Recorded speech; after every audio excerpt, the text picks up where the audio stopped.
Steam rose from the griddle as I pressed down on a tortilla, the familiar sizzle a melody I'd grown to love. My food truck, La Mesa Moderna, sat parked in its usual spot near Chicago's Merchandise Mart, the morning line already forming despite the November chill. Chef Sophia, Marco, one of my regulars, called out, "Please tell me you made the short rib birria today." I smiled, already reaching for his usual order. The recipe was my grandmother's, perfected over generations in her tiny Guadalajara kitchen, the same recipe my brother Daniel had called street food when I quit my corporate job to start this truck. "Extra cilantro, extra lime," I said, handing Marco his order, "and don't forget to dip." The lunch rush kept me busy until 2 p.m., each order prepared with the same care I'd learned watching Abuela in her kitchen. Not that my family understood. To them, I was still the disappointment, the Stanford MBA who threw away a consulting career to play food truck chef. My phone buzzed as I was cleaning up. "Christina, my younger sister."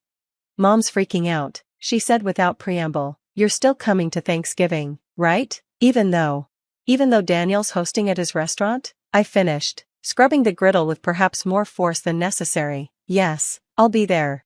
Daniel's restaurant, Rodriguez Modern Kitchen, the elevated Latin cuisine concept he'd launched after stealing 3 of my recipes and rebranding them with fancy plating and $40 price tags. Now he had 4 locations across Chicago's affluent suburbs, each one a testament to what he called refined dining. "He's announcing some big expansion plan," Christina added, "some national franchise deal." I paused my cleaning, thinking of the documents sitting in my office safe, the market analysis, the acquisition reports, the carefully structured deal that would close next week. "Is that so?" "Sophia, please don't start anything. You know how Mom gets when you two fight." "I wouldn't dream of it," I said, smiling at the irony. If they only knew what I'd been building besides my little food truck empire. Thursday arrived cold and clear. I parked my Mercedes, carefully purchased under my holding company's name, 2 blocks from Daniel's flagship restaurant in Lincoln Park. No need to announce my success just yet. The hostess led me through the dining room, all exposed brick and modern art attempting urban authenticity. I recognized dishes passing by, my grandmother's recipes stripped of their soul and garnished with microgreens. "Sophia," my mother's voice carried across the private dining room. "You came." The surprise in her tone stung more than the cold outside. "Of course, Mama." I kissed her cheek, breathing in her familiar perfume. "I wouldn't miss it."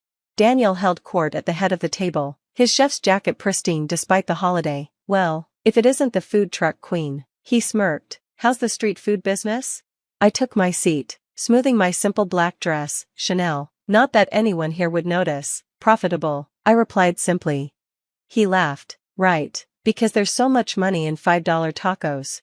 If he only knew about Nueva Mesa Holdings, the restaurant investment firm I'd built using my food truck profits and business school connections, the company that had spent the last year quietly acquiring struggling restaurant chains across the country.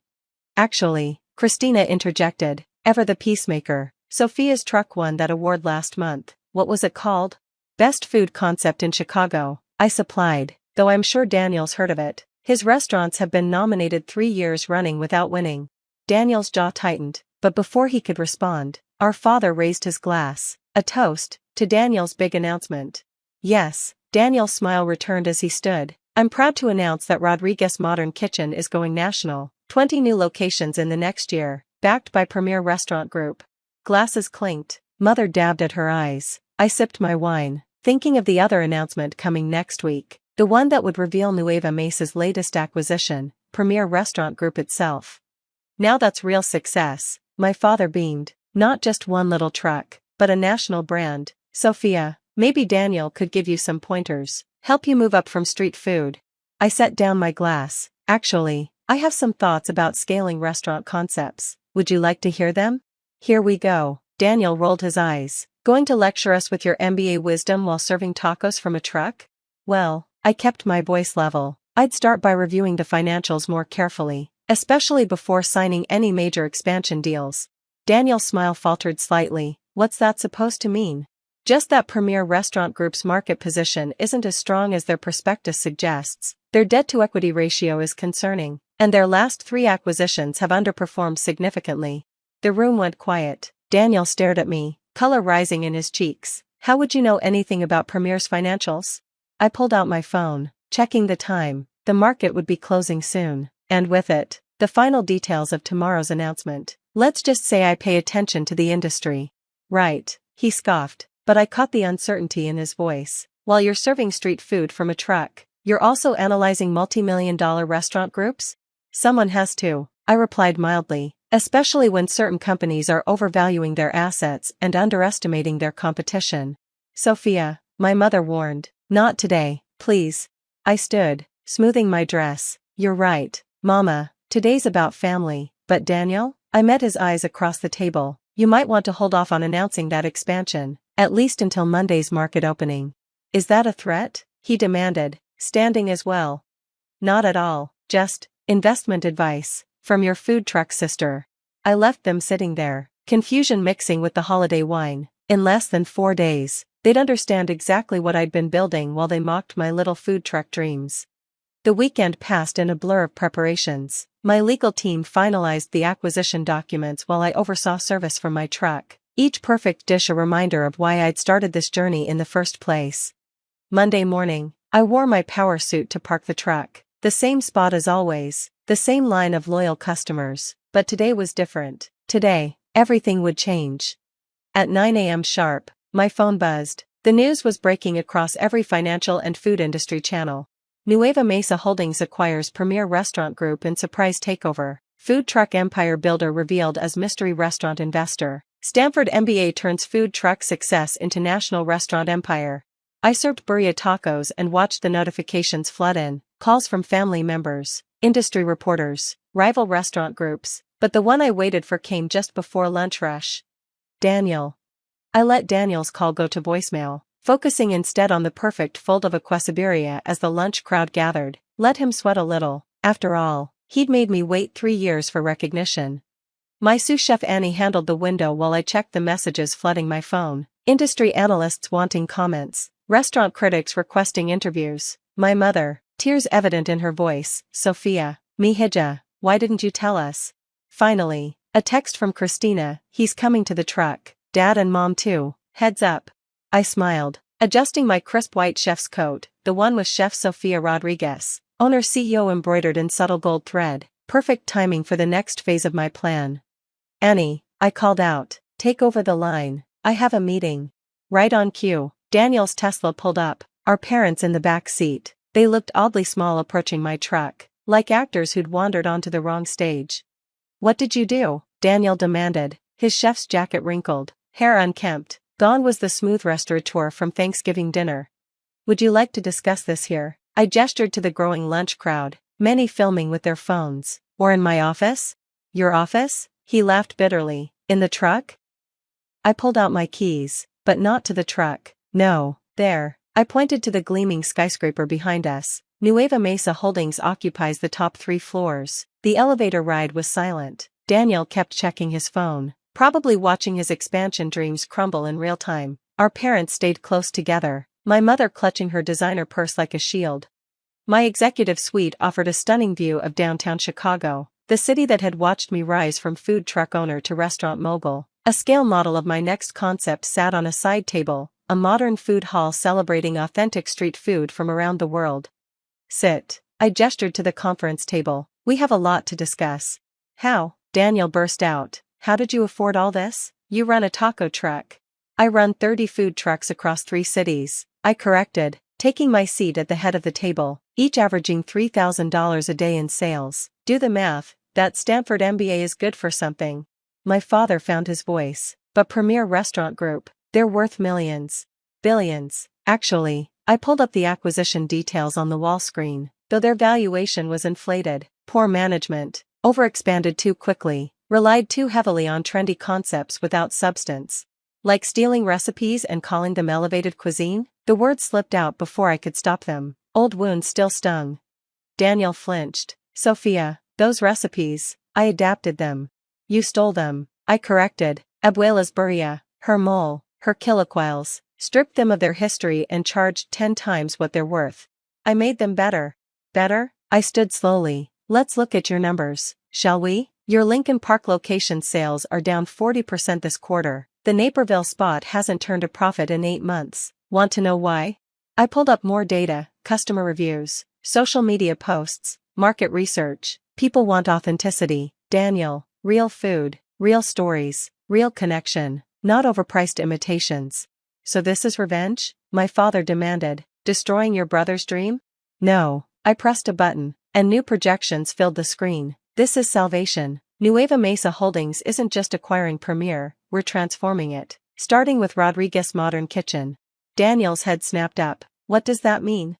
It means, I slid contracts across the table. I'm offering you a choice. Either sell your restaurants to me outright, or partner with Nueva Mesa to create something authentic, something Abuela would be proud of. Partner? He laughed, but it was hollow. You want me to work for my little sister?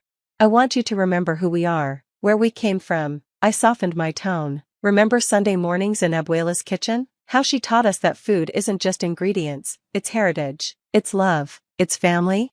My mother wiped tears from her eyes. Sophia, mi amor, you sound just like her. Because she was right, Mama, and everything I built, the trucks, Nueva Mesa, all of it, is about honoring that legacy. I turned back to Daniel. Your restaurants have good bones, good locations, but they're losing money because they're trying to be something they're not. Let me help you find their soul again. And if I refuse? Then Nueva Mesa acquires them anyway through the Premier deal, and you lose everything. I met his eyes. Your choice, hermano. The silence stretched out, heavy with years of competition and missed opportunities. Finally, Daniel reached for the contracts. Walk me through this partnership idea. The next hour was a crash course in my vision for the future of Rodriguez restaurants, not just modern Latin cuisine, but a celebration of our heritage. Food trucks partnering with fine dining, street food elevated through quality and care, not pretense. This could work, Daniel admitted, studying the projections. But why didn't you tell us, all these years? Would you have listened? I asked quietly, or would you have dismissed it as your little sister playing restaurant with her food truck? He had the grace to look ashamed. Sophia, I'm Dash. Don't apologize. I cut him off. Just do better, starting with Abuela's recipes. Give them the respect they deserve. My parents sat quietly, watching their children navigate this new dynamic. Finally, my father spoke. You built all this yourself? No help? Every penny, every permit, every victory and failure. I smiled slightly. Turns out selling tacos from a truck can be quite profitable if you know what you're doing. The transformation of Rodriguez Modern Kitchen began the next day. We kept the locations but reimagined the concept. Each restaurant would partner with local food trucks, creating a unique dining experience that celebrated street food spirit while maintaining the refinement Daniel loved. The press ate it up. Food truck queen revolutionizes fine dining became sister-brother duo bridges culinary divide became Rodriguez family reshapes restaurant industry. Daniel adapted better than I expected. His skill for presentation complemented my focus on authenticity. Together, we created something neither of us could have achieved alone. I kept my original food truck, still parking it outside the merchandise mart each morning, now wearing designer chef coats and running a restaurant empire, but never forgetting where it all began. A month after the acquisition, we hosted a private dinner, just family, in the kitchen of our first redesigned restaurant. I cooked Abuela's burrito while Daniel plated with his signature flair. Our parents watched, beaming, as their children finally worked together. You know what this means? Christina teased, helping me serve. You can finally afford to attend those fancy charity dinners Daniel always hosted. I laughed, remembering all the condescending invitations. Actually, I bought the venue they use, thought we might turn it into our next food hall. The success was sweet, but the real victory wasn't in the money or the empire. It was in that kitchen, cooking our grandmother's recipes with my brother. Both of us finally understanding that there's no single path to honoring our heritage. Sometimes the biggest dreams start with a simple food truck, and sometimes the best revenge isn't proving them wrong, it's proving yourself right, one perfect taco at a time. The end. My parents called me a burden, cut off my college funds, and told me to survive on my own. They demanded I pay for my dropout sister's lifestyle, and when I refused, they threw me out. 8 years later, at my sister's wedding, they laughed at me, saying a disowned girl had no future. But then, her fiancé slammed his glass down, turned to them, and said, "Do you even know who she is now?" As I stepped into the grand ballroom of the oceanfront resort in Los Angeles, I could feel the weight of the past pressing down on me. The chandeliers sparkled above, and the hum of conversation filled the air, but none of it made me feel at ease. I wasn't here for pleasure. I was here because Ethan, my husband, had business connections with Ryan Green, the groom. If it weren't for Ethan's involvement in Ryan's real estate projects, I would never have set foot in this place. Not because I wasn't invited, but because the bride was my estranged sister, Madison Green. I never thought I'd see her again. Not after 8 years. Ethan, ever the calm and composed man he was, squeezed my hand gently as we moved through the crowd. "Are you okay?" he asked in a low voice. I forced a small smile. "I'll be fine," I whispered. But I wasn't sure if that was true. The moment we entered, I felt it, the stares, the murmurs, whispers of my name laced with disdain and mockery. At first, I ignored them, focusing on walking beside Ethan as we made our way to our seats. But then, I heard a voice that made my stomach twist. Why is she here? After all these years, she still dares to show up? She's nothing but a failure. A burden. I froze. My mother's voice. And then another. More like a disgrace, a sickeningly familiar voice added. Madison. I can't believe she's here. What does she want? To ruin my wedding? I felt my heartbeat quicken, but I didn't turn around. They didn't deserve my attention. But my mother and sister weren't the type to speak softly. They wanted me to hear them. I clenched my fists, trying to block out the memories. The night they disowned me. I had spent my whole childhood in their shadows. My parents worshipped Madison, pampered her, and poured every penny into her future. Meanwhile, I was just the extra daughter, the one they kept around but never truly cared for. When it was time for me to attend college, I had high hopes. I was smart. I had good grades. I was ready. But my parents crushed my dreams in a single conversation. You don't need college, Charlotte.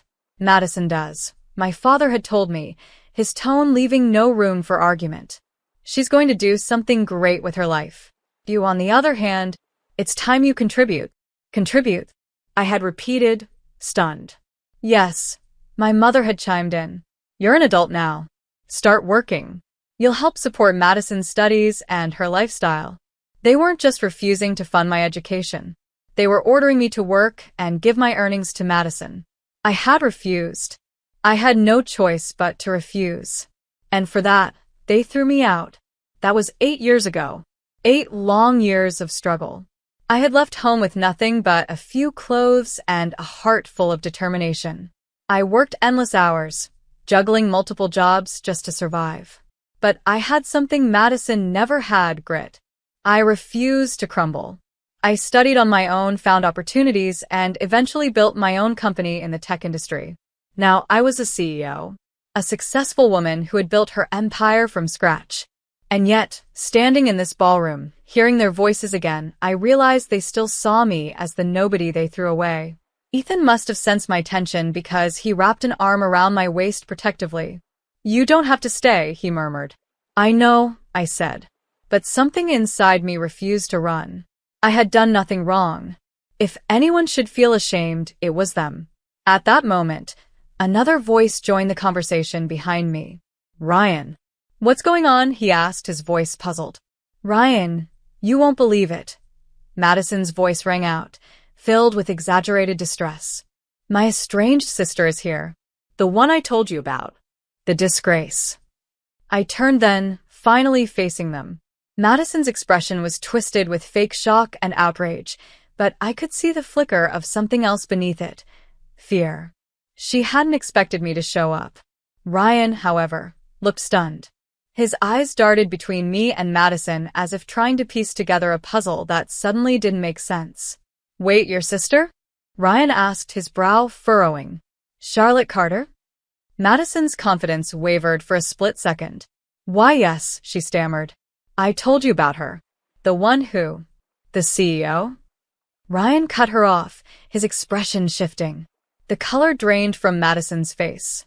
Ethan, standing beside me, smirked slightly. He knew exactly what was happening. Ryan wasn't just some random businessman, he was well connected. And he knew who I was. I tilted my head slightly. That's right, I said, my voice calm.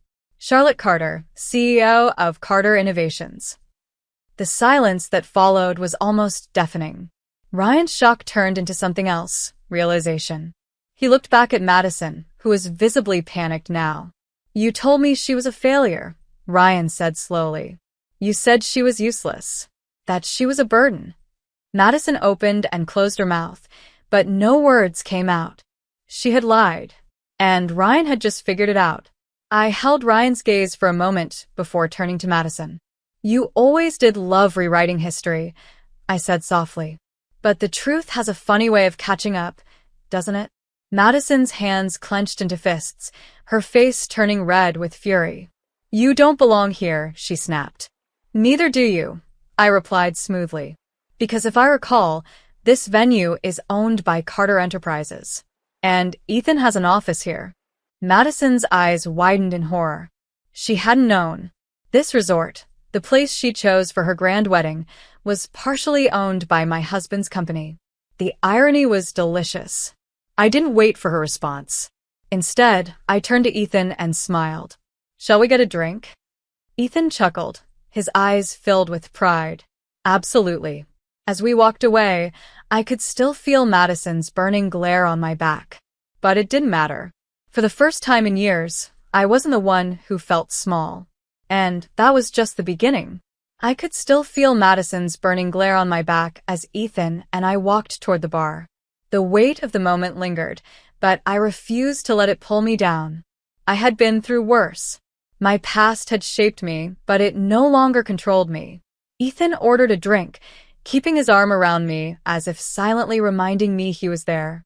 I exhaled slowly, pushing away the emotions that threatened to surface.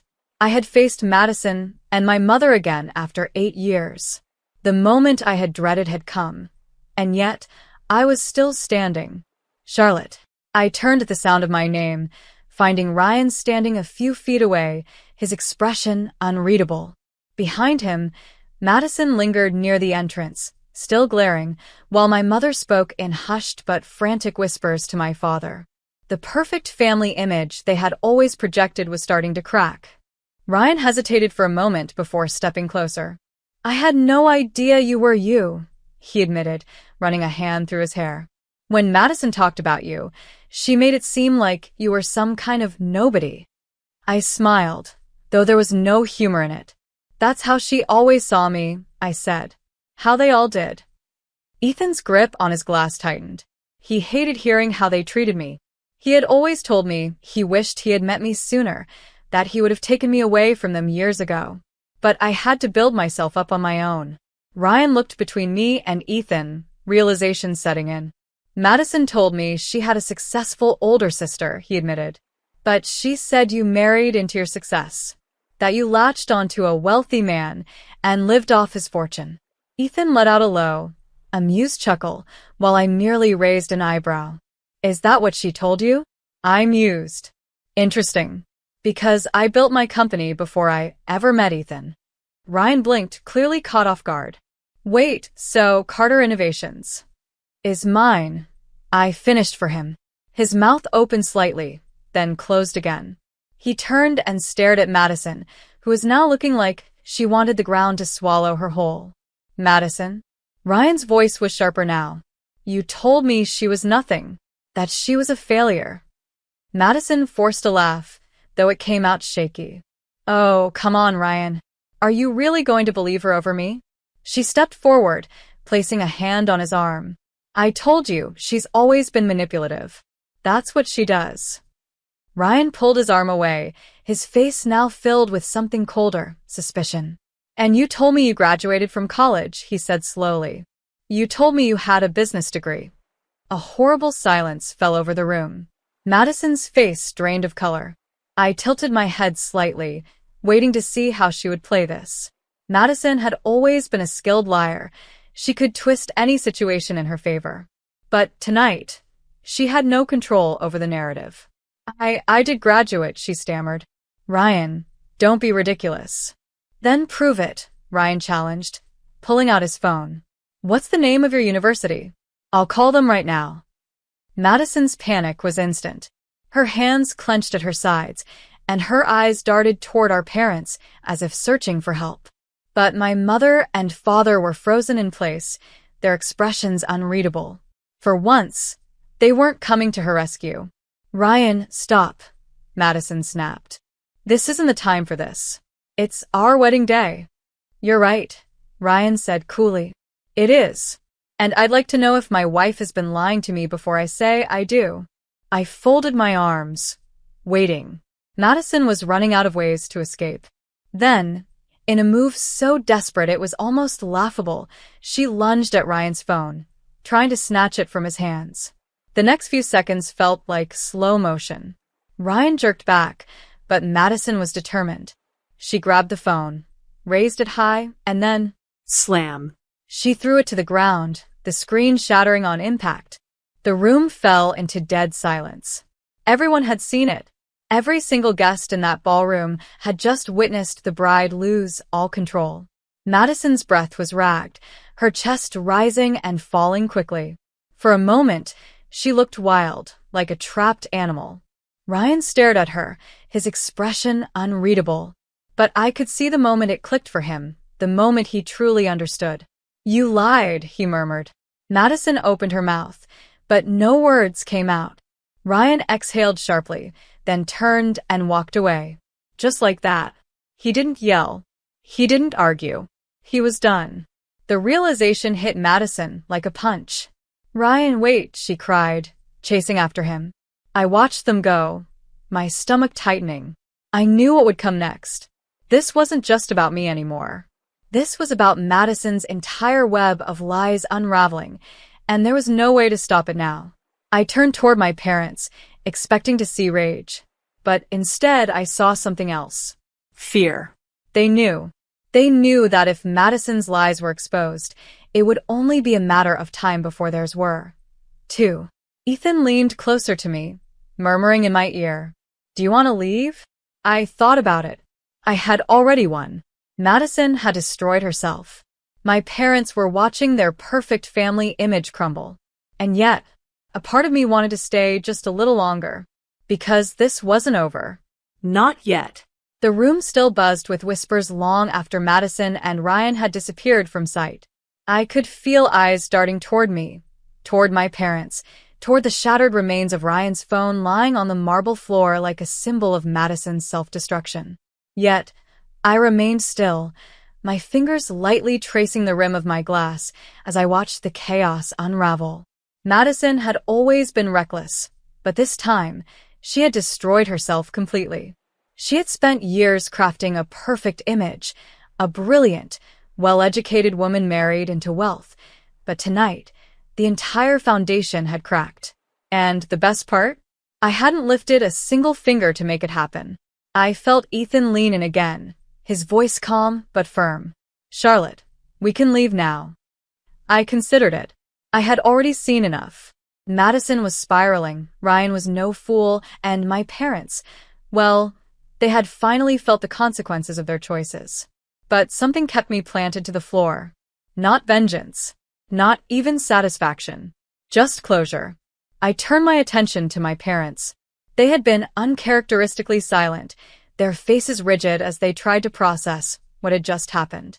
For the first time in my life, they didn't look like the untouchable, controlling figures I had known as a child. They looked small, afraid. "Mom." "Dad," I finally said, my voice even. They flinched, like they hadn't expected me to acknowledge them. My father looked at me first, his eyes narrowing in an attempt to mask his unease with anger. "What do you want?" he snapped. I raised an eyebrow. "That's an interesting question. I wasn't the one chasing someone down a hallway tonight." My mother, still shaken, finally spoke. "You should have never come here," she hissed under her breath. I let out a short laugh. "I was invited. You're the ones acting like I broke into some secret family gathering." Her lips pressed into a thin line. "You humiliated Madison." "I didn't do anything," I corrected, sipping my drink. "She did it all on her own." Silence. I tilted my head slightly. "But you already knew that, didn't you?" My father's fists clenched at his sides, but he said nothing. Of course, they knew. They had been cleaning up Madison's messes her whole life. They had lied for her, covered for her, pushed all their expectations onto me because they knew Madison could never actually carry them. For years, I had been nothing more than a financial backup plan. They had kept me around just long enough to try and force me into paying for Madison's lifestyle, and when I refused, they had thrown me away like I never mattered. But I had survived, and I had done it without them. The longer they stayed quiet, the more their shame became obvious. They weren't arguing because there was nothing to argue against. They knew I was right, and for the first time, I could see the real fear in their eyes. Not just because of Madison. Not just because Ryan had probably figured out the truth and was questioning everything, but because they knew what was coming next. My father was the first to break, straightening his tie and forcing a scoff. "Well, whatever happens, we're still family," he muttered. Family. That word meant nothing coming from them. "Are we?" I asked, my voice light, but my meaning clear. Because the last time I checked, family doesn't disown their child for refusing to hand over their paychecks. My mother's jaw clenched. "We gave you a home. We raised you. And you threw me out." I cut her off sharply. "And now, suddenly, I'm your daughter again?" I saw panic flash in my mother's eyes, a sign that I had hit the nerve she had desperately tried to protect. They needed something from me. I could see it now. Then I understood. It wasn't just about Madison's humiliation tonight. It was about their own downfall. The realization struck me so hard, I almost laughed out loud. Of course. Their business was crumbling. They had invested so much into Madison, believing she would be their golden ticket, and now that everything was falling apart, they needed a new solution. And that's why they hated seeing me succeed. I was supposed to be beneath them. I was supposed to be struggling. Instead, I had thrived, and they had lost everything. The irony was almost too much to handle. I leaned forward slightly, lowering my voice just enough, so only my parents could hear. "Is that why you're here? You think I'll help you?" My father tensed. "That's ridiculous." My mother looked away. I smirked. So it's true. The anger in my father's expression slipped, replaced by something closer to resentful desperation. He hated admitting it, but he knew I had figured him out. My mother finally spoke, her voice softer this time. "Charlotte, we're still your parents." Something inside me snapped. For years, I had longed to hear those words. For years, I had wanted to matter to them. But not anymore. I set my glass down and met my mother's gaze head-on. "No, you're not." My mother's eyes widened slightly, as if she hadn't expected me to reject her so completely. "You threw me away when I was no longer useful to you." I continued, my voice calm but sharp. "Now that Madison has ruined her life and your business is failing, you suddenly remember that I exist?" My father's fists clenched, but I kept going. "You only care because I'm successful now. If I was still struggling, you wouldn't even look at me," I said, my voice unwavering. "I'm not your daughter. I stopped being that the moment you turned your backs on me." My mother inhaled sharply. "Charlotte, you can't just." "Yes, I can." I cut her off. She opened her mouth to argue, but I was already done. I turned to Ethan, who had been watching quietly, letting me have my moment. He met my gaze and nodded. "Ready to go?" I nodded. "Yeah." "I think I've seen enough." I stood up, not sparing my parents another glance. They didn't call after me, didn't try to stop me, and that told me everything I needed to know. I had won. I had walked into this room with nothing to prove, but I was leaving knowing that I had done what I once thought was impossible. I had broken free from them completely. As Ethan and I walked toward the exit, I exhaled slowly, feeling a strange sense of peace settle over me. I wasn't running away this time. I was simply walking forward, away from my past and toward my future. And for the first time in a long, long time, I felt truly free. As Ethan and I stepped out of the ballroom into the cool night air, I took a deep breath. The sky was a deep navy, the distant waves crashing against the shore. The evening had felt like a storm brewing inside me. But now, walking away, I felt something I hadn't in years. Peace. Ethan's fingers laced with mine, grounding me in the present. "Are you okay?" he asked softly, his voice filled with understanding. I exhaled, my shoulders relaxing for the first time that night. Yeah, I really am. For the first time in a long time, I wasn't holding on to any anger. I wasn't carrying the weight of their expectations, their manipulation, or their cruelty. I had let go. We walked toward the valet, but before we could reach the car, I heard hurried footsteps behind us. A voice called out, "Charlotte, wait." I turned, already knowing who it was. Ryan. He looked different, his usual confidence replaced by something uncertain. His suit was slightly undone, as if he had been running his hands through his hair. His expression wasn't angry or defensive. It was the look of a man who had just seen his life fall apart in real time. Ethan stayed by my side, silent but watchful. Ryan stopped a few feet away, hesitating. He shook his head, exhaling. I had no idea. I said nothing. He let out a bitter laugh, rubbing his jaw. Madison lied about everything. His voice was thick with disbelief, like he was still processing it all. I believed her. I trusted her. And he cut himself off, scoffing. I feel like an idiot. I tilted my head slightly. She's always been good at pretending. He nodded, his lips pressing into a thin line. Yeah. And I fell for all of it. His eyes met mine. She told me you were a failure. She told me you had nothing. His voice grew quieter. But you're the most successful person I've met in my entire life. I didn't gloat. I didn't need to. The truth had already done that for me. Ryan swallowed, his throat bobbing. I called the university she claimed to have graduated from. He let out a harsh chuckle. They've never even heard of her. I wasn't surprised. He shook his head, running a hand through his hair. She tried to lie again. Tried to say you set her up. That this was all some elaborate plan to ruin her.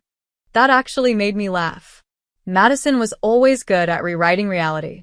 Yeah, he muttered, shaking his head. But I'm done believing her. He exhaled sharply, his gaze hardening. I'm filing for an annulment. I blinked. Annulment? He nodded. The marriage was built on lies. Everything about it was a lie. I don't want to be tied to her, not even legally. I studied him for a moment. He wasn't just saying it out of anger. He meant it. Madison had lost everything. Her husband, her reputation, and the life she tried to build on deception. Ryan let out a slow breath. I wanted to say I'm sorry. His voice softened. For believing her lies about you. For not seeing what was right in front of me. I could hear the sincerity in his words, the quiet regret. Unlike my parents, Ryan wasn't trying to manipulate me. He wasn't asking for anything. After a pause, I gave him a small nod. I appreciate that. His shoulders relaxed slightly, like he had needed to hear it.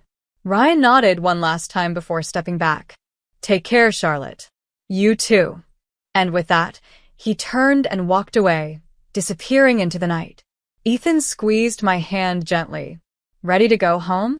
I smiled, nodding. Yeah. Let's go. The drive home was peaceful, the weight on my chest finally gone. My parents had lost everything. Madison had destroyed her own future. Ryan had broken free from the illusion he had been trapped in. And me? I was going home to a life I had built from nothing. A life filled with love, stability, and happiness. When we pulled into the driveway, I saw the warm glow of the lights inside. The moment I stepped through the front door, I heard a sleepy little voice call out, "Mommy?" I turned, my heart melting as Emma stood in her pajamas, rubbing her eyes. "Hey, sweetheart," I murmured, kneeling down to pull her into my arms. She snuggled into my shoulder, letting out a tiny yawn. Ethan chuckled. "She insisted on waiting up for you." I kissed the top of her head. "Did she?" Emma pulled back slightly, blinking up at me. "Did you get the cake?" I laughed softly, nodding. "Of course." Her sleepy face lit up, and I felt warmth spread through my chest. This was my family. This was my home. Tonight had been the final chapter of a story I had been waiting to close for years. And now it was over. I had nothing left to prove. No one left to fight. For the first time in my life, I wasn't looking back. I was only looking forward. and it felt damn good. When I shared the exciting news about my scholarship, my stepdad, full of anger, tore my scholarship letter and kicked me out of the house. After 13 years, we met again at the diner, and he threw a glass at me, laughed, and said, "Clean this up, sweeper." Unaware of my position, I called security. He turned pale, and I laughed at him. Then, suddenly, they say life has a way of testing you, and looking back now, I think my test began the day my dad passed away. I was only 14 years old, and everything I knew about stability and love disappeared in an instant. My dad, a school bus driver, was my rock, the one who always encouraged me, who told me I could do anything if I worked hard enough. But that morning, one terrible car accident took him away from me and my mom forever. At first, my mom, Linda, tried to hold it together. She was always a strong woman. She had to be, working as a receptionist and managing our household. But grief changes people. She became quieter, more withdrawn. The bills piled up, and I could see the strain in her eyes. She started working longer hours, taking every extra shift she could find. I knew she was doing her best for us, but we barely spoke anymore. It was like the light in our little house on Park Street in Denver had gone out. About a year later, she came home one evening with an announcement that turned my world upside down. "Scarlett," she said, avoiding my eyes, "I've met someone. His name is Mark." Mark Miller entered our lives like a whirlwind. At first, he seemed nice enough, a polished insurance agent with a confident smile and a firm handshake. He had a son, James, who was 7 at the time, and they moved into our house within a few months of meeting my mom. That's when everything began to change. At first, I tried to adjust. I really did. But it became clear very quickly that I didn't fit into this new family dynamic. My mom, who once used to ask me about my day and listen to my dreams, now spent all her time fussing over James. He was the golden boy, the center of her attention, and I was just there. Mark, on the other hand, made it clear that he didn't care for me. He had this way of making me feel small with just a look or a comment. "Scarlett, how do you not know how to fix a leaky faucet? At your age, you should be more useful around the house," he'd say, shaking his head in disappointment. And then there was his mother, Mrs. Miller, who seemed to live at our house half the time. She was an expert at finding flaws in everything I did, how I sat, how I talked, even how I ate. "Scarlett, don't slouch," she'd snap, pinching my shoulder. "And stop chewing like that. No wonder you're not invited anywhere." It was unbearable. The only escape I had was babysitting for a neighbor, Lisa. She had a little girl named Ava who was 3 years old, with the sweetest giggle you'd ever hear. Ava adored me, and Lisa always treated me like I mattered.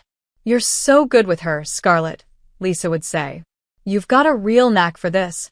Babysitting became my safe haven, the one place where I felt appreciated. By the time I turned 16, I was desperate for some independence. I started picking up odd jobs, dog walking, running errands for neighbors, even grocery shopping for an elderly woman down the street. Every dollar I earned went straight into a little tin box I kept under my bed. After months of saving, I finally bought myself a second-hand tablet to help with schoolwork. I'll never forget the day Mark found it. I'd left it charging on the kitchen counter, and when he saw it, his face darkened. "Where did you get this?" he demanded, holding it up like it was contraband. "I bought it," I said, keeping my voice steady. "With my own money." Mark scoffed. "Your money? And you didn't think to ask? That's selfish, Scarlett. James could use this for his homework." Before I could protest, he handed the tablet to James, who grinned like he'd won the lottery. I felt the tears prick my eyes, but I swallowed them down. Crying wouldn't change anything. That night, I told my teacher, Ms. Roberts, what had happened. She listened, her face soft with understanding, and promised to speak to my mom. The next day, my mom returned the tablet to me, but not without a lecture. "You need to stop causing trouble, Scarlett," she said. "Mark's trying his best, and you need to meet him halfway." Trouble. That's what she thought I was. From that moment on, I knew I had to find a way out. I threw myself into my schoolwork, spending late nights studying just to avoid the chaos of the living room. I applied to every scholarship I could find, desperate for a way to escape. And then, one day, the letter arrived.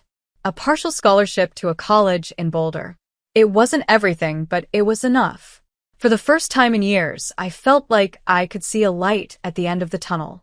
I told my family the news at dinner, my voice shaky with excitement. But instead of congratulations, Mark exploded. "You made this decision without consulting me?" He yelled. "You live under my roof, eat my food, and you think you can just do whatever you want?" I tried to explain, but he wouldn't listen. Before I knew it, he had the letter in his hands, tearing it into pieces. "You're ungrateful," he said, his voice ice cold. "If you think you're so grown up, then go. Get out of my house." My mom just sat there, silent. She didn't defend me. She didn't even look at me. That was the night I packed my things and left, my heart breaking with every step. I didn't know where I was going, but I knew I couldn't stay. That night, as I left the house with nothing but a small backpack, I felt like I was stepping into the unknown. The streets of Denver were quiet, the faint glow of streetlights casting long shadows. I had no real plan, just a phone with Sophie's number saved in it and a desperate hope that she'd answer. When Sophie picked up, I could barely get the words out through my tears. I can't stay there anymore," I choked. "Can I come over?" "Of course," Sophie said, her voice steady and reassuring. "Come here now. We'll figure everything out." By the time I reached Sophie's small apartment, I was exhausted, physically and emotionally. She opened the door and immediately pulled me into a hug. "You're safe now," she said, guiding me inside. I told her everything. How Mark tore up my scholarship letter, how my mom didn't defend me, how I felt like I didn't belong in my own family. Sophie listened quietly, her face dark with anger as I spoke. After I finished, she said, "You deserve better, Scarlett. You deserve people who support you. And I think I know someone who can help." That's how I met George, Sophie's uncle. George owned a small diner in downtown Denver. It wasn't much to look at, just a little place with chipped red booths and a neon open sign that flickered on and off, but it felt warm and welcoming. When Sophie introduced me to George, I could tell right away that he was different. He had a calm, steady presence, the kind that made you feel like everything would be okay. "I heard you're looking for a fresh start," George said, leaning against the counter. I nodded. "I'll do anything. I just need a chance." "Well," he said, rubbing his chin thoughtfully, "I could use some extra help around here. You'd start as a server, and there's a little room upstairs you can stay in until you're on your feet. It's not much, but it's clean and quiet." I couldn't believe it. A place to stay and a job, it was more than I could have hoped for. "Thank you," I said, my voice shaking. "I won't let you down." The first few weeks at the diner were tough. I had never worked in food service before, and I was constantly on my feet, balancing trays of food, refilling coffee cups, and cleaning tables. But George was patient, teaching me the ins and outs of running a diner. He showed me how to take inventory, manage the register, and handle difficult customers. "You've got potential, kid," he said one night after closing. "You're a hard worker, and that's half the battle in this business." Hearing those words from George meant the world to me. For the first time in years, I felt like I was good at something, like I had a purpose. During the day, I worked at the diner, and at night, I studied. I had contacted the college in Boulder and explained my situation. They allowed me to reapply for the scholarship, and by some miracle, I got it again. With George's support, I managed to juggle my classes and my job, even if it meant sleeping only a few hours a night. Sophie was my rock through it all. She'd stop by the diner after her culinary classes, sharing tips and ideas for recipes. "You know," she said one evening as we experimented with new sandwich options, "we could really turn this place into something special one day." It was a crazy thought at the time. George's diner was small, and we were barely breaking even most months. But the idea planted itself in my mind, a tiny seed of hope for the future. Over the next few years, George became more than just a boss. He became a mentor. He taught me everything he knew about running a business, from negotiating with vendors to creating a menu that people couldn't resist. By the time I graduated college, I was handling the diner's day-to-day operations. George, who was nearing retirement, sat me down one day and said, "Scarlett, I've been doing this for 30 years. I think it's time I hand over the reins. What do you think about taking over the place? I was stunned. Me? Are you sure? You've earned it, he said with a smile. And I trust you. Sophie and I took over the diner not long after that. It wasn't easy at first. There were so many long nights and tough decisions, but we worked as a team. Together, we transformed George's little diner into something new, something uniquely ours. We modernized the menu, updated the decor, and started hosting community events. Little by little, the diner grew. Word spread about our food and friendly atmosphere, and soon, we had regulars who couldn't get enough of our signature dishes. By the time I turned 29, we had expanded into a chain of diners across Denver. For the first time in my life, I felt like I was in control. I had built something from the ground up, something no one could take away from me. But just when I thought I had left my past behind, life had one more challenge in store for me. Life had finally settled into something that felt like a dream. The diners were thriving. Sophie and I were closer than ever, and I had created a life that I was proud of. I wasn't just surviving, I was living.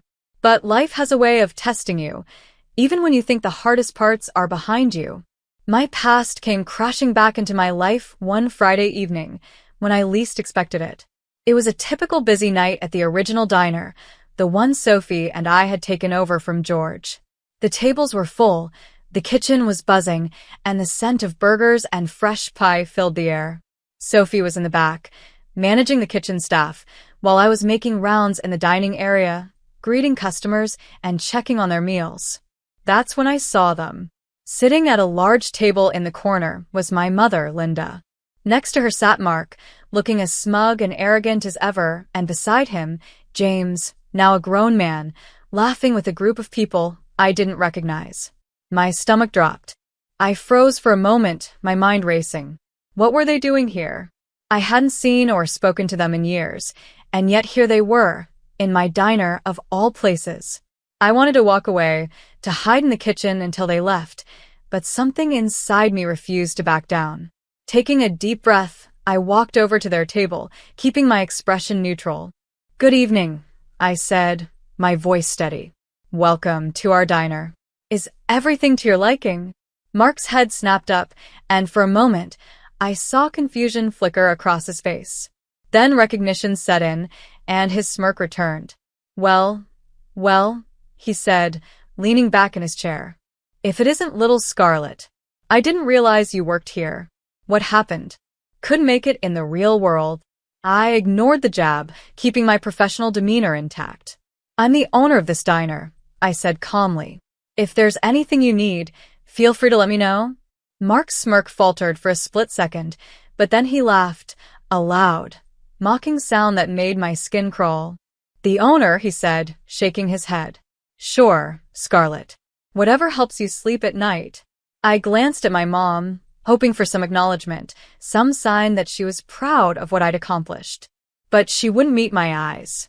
James, now engaged to the woman sitting beside him, was too busy showing off to his friends to even notice me. I turned to leave, hoping to put as much distance between myself and their table as possible, but Mark wasn't done. "Hey, Scarlett," he called out, his voice loud enough to draw the attention of the other diners. "Why don't you grab us some refills? And maybe clean this table while you're at it?"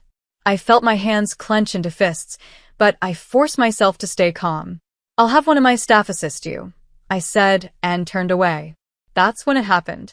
I heard the sound of a glass being thrown, and before I could react, water splashed across my back. Mark's laughter echoed behind me. "Oops," he said, his voice dripping with mockery. "Guess I made a mess. Better clean that up, Scarlett. That's all you're good for, isn't it?" The room went silent. Every customer and staff member was watching, waiting to see what I would do.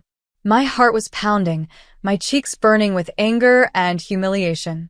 Before I could say anything, Sophie appeared by my side, her expression calm but deadly serious.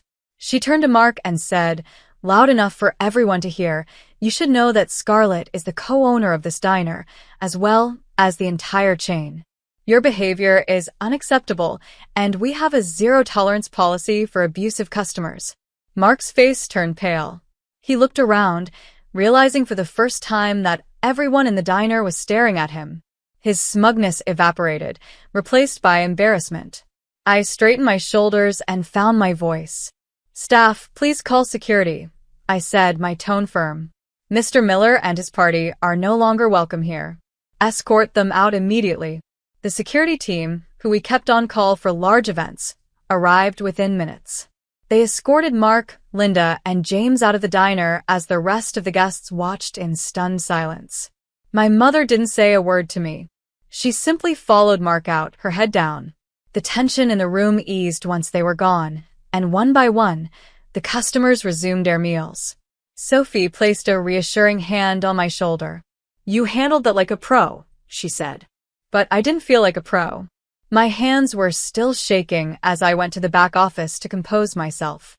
For years, I had dreamed of confronting Mark, of showing him how far I'd come, but in that moment, all I felt was sadness. The past wasn't as far behind me as I had thought. That night, after Mark and my family were escorted out of the diner, I sat alone in the office. I thought about everything that had just happened, his smug comments, the way he mocked me in front of my customers and staff, and my mom's silence. I thought I had moved past it all, but the truth was, their actions still hurt. I closed my eyes and took a deep breath. I couldn't let them undo everything I had built. This diner, this life, it was mine, and no one could take it from me. The next morning, I woke up to a flurry of notifications on my phone. Apparently, Mark and Linda hadn't wasted any time spinning their version of the story. Mark had posted on social media, calling me ungrateful and claiming that I had ruined James's engagement celebration by kicking them out for no reason. My mom chimed in, writing that I had humiliated the family and that I was bitter and vindictive. At first, I felt anger bubbling up again. But then Sophie knocked on my door, holding her phone. "You need to see this," she said. She showed me the security footage from the diner. George had installed a state-of-the-art camera system years ago, and it captured everything that had happened. Mark throwing the glass, his mocking comments, and the moment I calmly asked the staff to escort him out. "I think it's time people saw the truth," Sophie said. I hesitated. Posting the footage would expose everything, the ugly truth about my family and how they treated me. But it would also protect my business and my reputation. After a long moment, I nodded. "Post it," I said. Sophie uploaded the video to our diner's social media accounts with a simple caption: "We have a zero-tolerance policy for abusive behavior toward our staff or owners." This is what happened at last night's event. The response was overwhelming. Within hours, the video had gone viral. Comments flooded in, with people expressing their support for me and their outrage at Mark's behavior.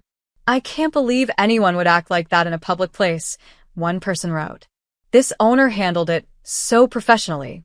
"Props to her," said another. As the video gained traction, local news outlets picked up the story. Soon, headlines like "Denver Diner Owner Stands Up to Abusive Customer" were everywhere. The attention brought in even more customers, and our diner saw a spike in business. But the fallout for my family was swift. Mark's employer, embarrassed by his behavior, quietly demoted him. James's fiancée's family canceled the engagement party venue they had booked, unwilling to be associated with the scandal. And Mrs. Miller, well, she became an internet meme. A still shot of her shocked face as she was escorted out of the diner spread like wildfire, with captions like, "When you realize you messed with the wrong person." A few days later, I got a phone call from an unknown number. Against my better judgment, I answered. "Scarlett," my mom's voice said, soft and pleading. "Can we talk?" "What is there to talk about?" I asked, keeping my voice steady. "About what happened," she said. "You didn't have to post that video. Mark could lose his job because of this. Do you know what kind of stress you've caused us?" I felt a surge of anger. "What kind of stress I've caused you?" I repeated.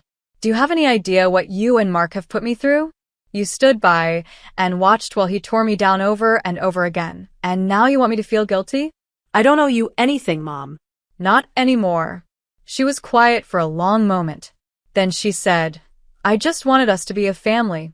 I took a deep breath, forcing myself to stay calm. We were a family, Mom. Before Mark. But you chose him over me. Over and over again. And now, I've built a life without you in it. I hung up before she could say anything else. The social media posts from my family stopped after that, probably because the truth was out there for everyone to see. As the weeks went by, the video faded from the spotlight, but its impact lingered.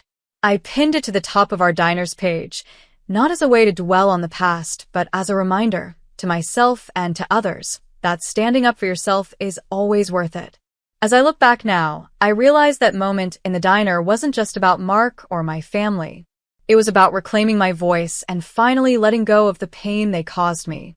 Sometimes, walking away isn't about giving up. It's about protecting yourself. I used to think that success meant proving something to the people who hurt me, but now I know that success is about building a life that makes you proud, no matter what anyone else thinks. Today, the diners are thriving. Sophie and I are planning to expand even further, and I finally feel free.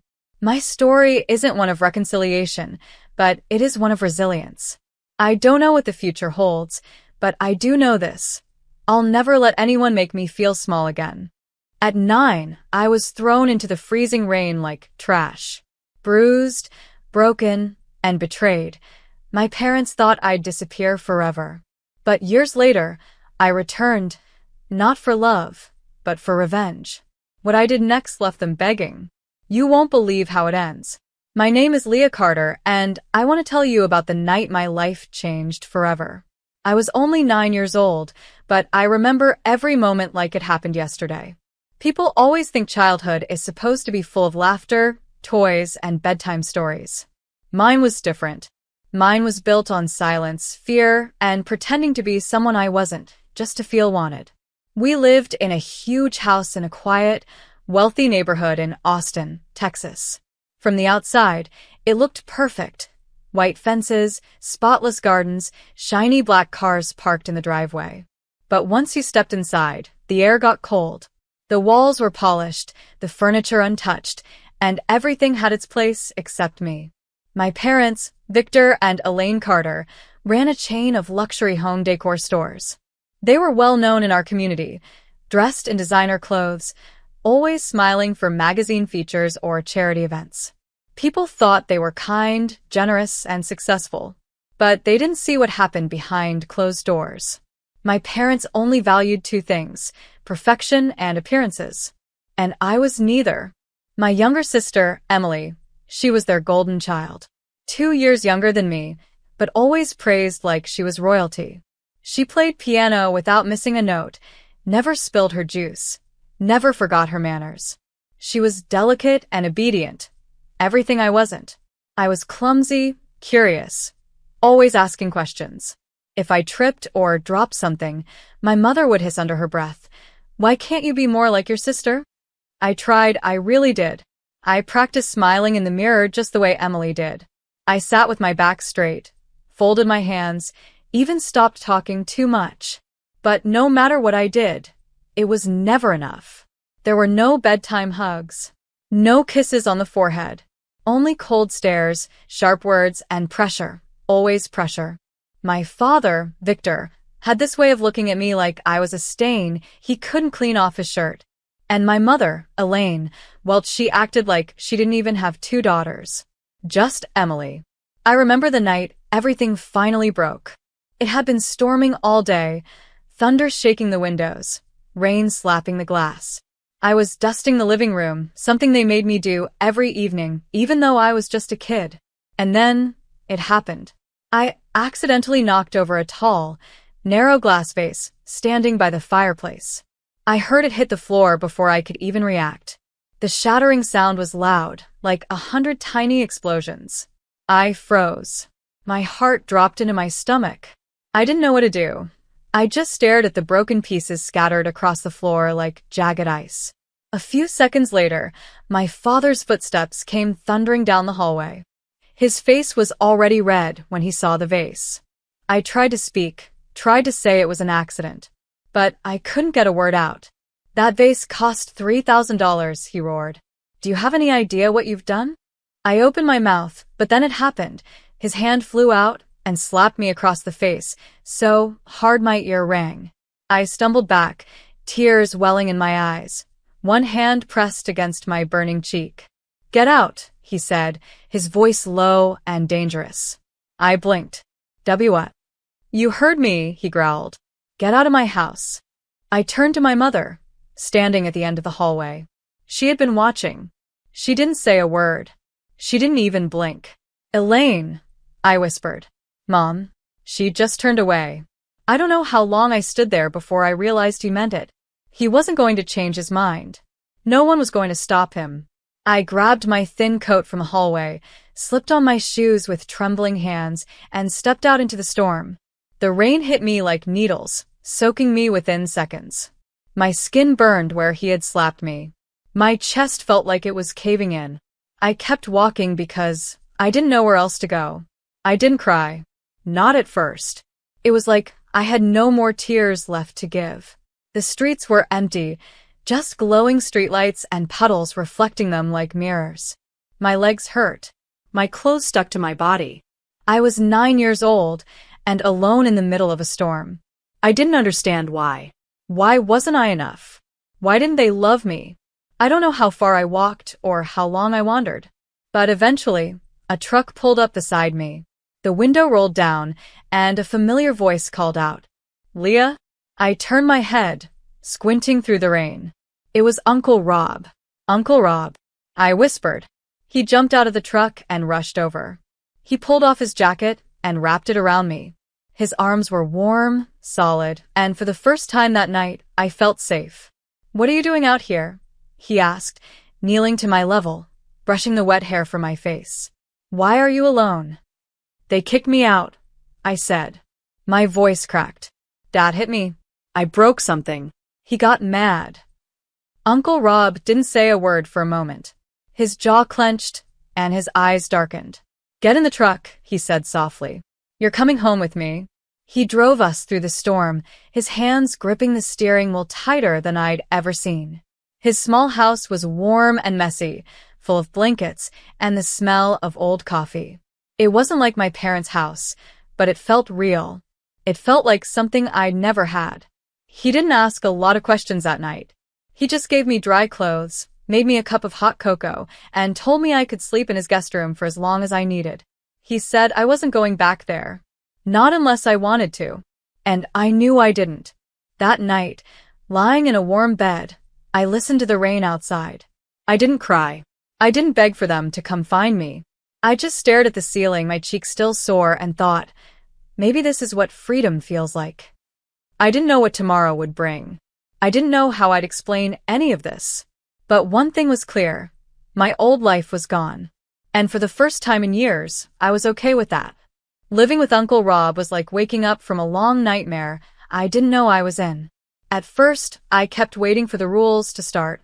Waiting for him to tell me I wasn't good enough or that I needed to act more like Emily. But he never did. He treated me like I mattered, like I was a person, not a problem. The first week, I barely spoke.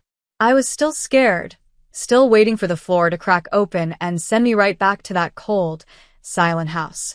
Uncle Rob gave me space. He didn't push. He just made sure I ate, made sure I had clean clothes, and left a night light on in the hallway in case I got scared.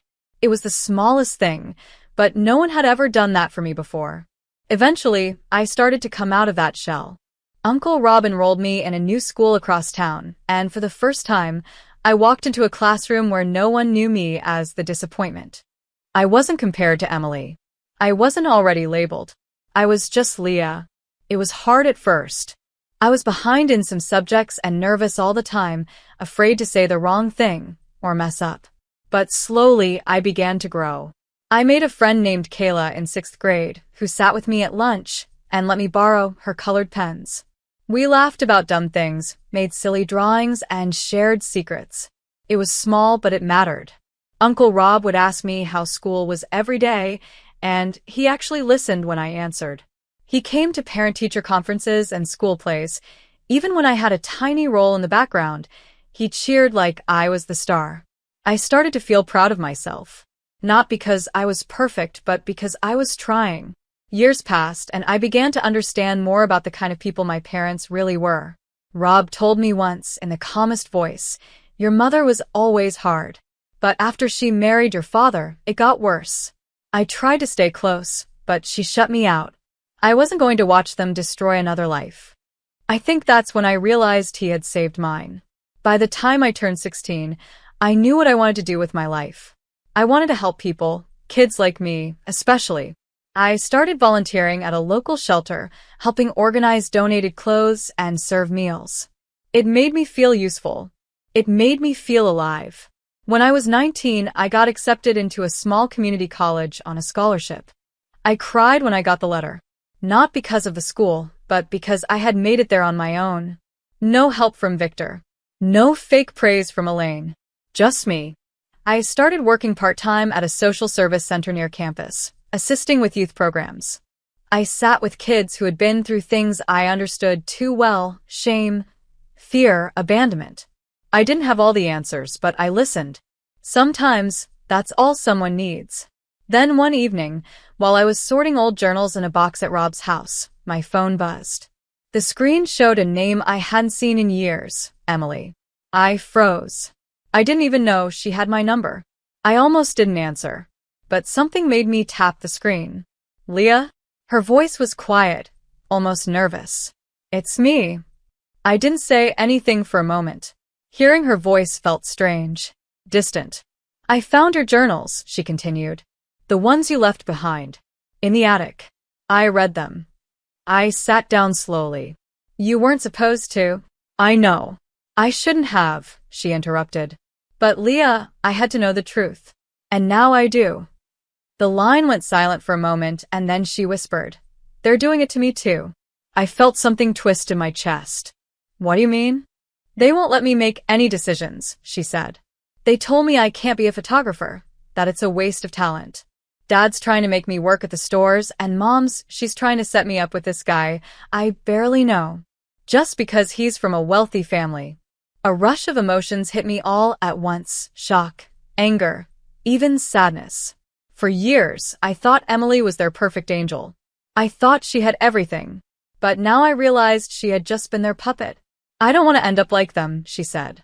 "I don't want to be cold and bitter. I want to feel free, like you." I swallowed hard. "You think I'm free?" "You are," she said. "You got away." There was a long pause before I said, "Do you want to leave?" She didn't answer right away. But then, softly, "Yes. I don't know where to go." I looked around Rob's small living room. He was in the kitchen, humming to himself as he cooked dinner. "Come here," I said. "We'll figure it out." Emily came 2 days later with one suitcase and her camera. Rob didn't say much, but he nodded when I explained everything. "Family helps family," he said, "even when the rest of the world turns its back." It was strange at first. Emily and I hadn't been close in years. But slowly, we started talking again. She told me how her parents never praised her real dreams. How they only loved the version of her that followed orders. She had been trapped, just like I had. Just in a prettier cage. I could feel something burning inside me. They had thrown me away like I was trash. Now they were trying to do the same thing to her. And suddenly, I wasn't just hurt. I was angry. Not the kind of anger that makes you cry. The kind that makes you act. I knew it was time. Time to show them they couldn't control everything. Time to stop pretending their cruelty was normal. I had lived in silence long enough. That's when the idea of revenge began to grow. Not for myself alone, but for every child who had been made to feel worthless under their roof. And I knew exactly where to start. I didn't want revenge out of spite. It wasn't about getting even anymore. It was about justice for the child I used to be, for Emily, and for the kids I met every day who were stuck in families that only knew control and cruelty. My parents had built their lives on a perfect image, hiding everything rotten behind it. I was done letting them get away with it. It started with the journals. The ones Emily found. I went through them again, page by page, reliving memories I had buried just to survive. I wrote everything in those pages. Names. Dates. What they said. What they did. At the time, I didn't know why I was recording it all, but now I understood. That was my proof. Emily helped. She remembered moments I had forgotten. Together, we created a timeline, every time our parents had mistreated us or used us to boost their reputation. And then Emily said something I didn't expect. You know how Dad always said our stores were spotless? That everything was done by the book? I looked up from the notes. Yeah. Well, she continued, I found something. In his office drawer. He doesn't know I saw. Tax papers. Some of them look fake. That got my attention fast. We went through everything she had saved on her phone. Photos of documents, invoices that didn't line up, and emails between Dad and a man named Brent, who clearly wasn't handling things legally. For years, Victor Carter had been cheating the system, hiding money, avoiding taxes, and paying off inspectors to look the other way. And while he was doing all of that, he had the nerve to act like we were the ones who failed him. It wasn't enough just to know. I wanted people to see the truth. I created a new email account, one that couldn't be traced, and sent copies of the documents to a few local reporters. I didn't say much, just enough to make them curious. You might want to look into Victor Carter of Carter Interiors. His books aren't as clean as they seem. At the same time, I reached out to one of the employees from Dad's stores, someone I remembered from when I was younger. Ms. Geraldine. She had worked the front desk for over 15 years and had always been kind to me, even when my parents weren't. I called her anonymously, just to ask questions. She ended up telling me more than I expected.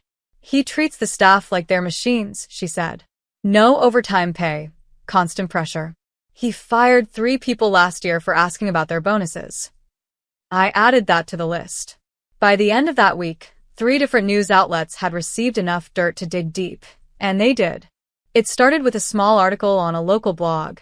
Then it hit the newspaper. Headlines started circling.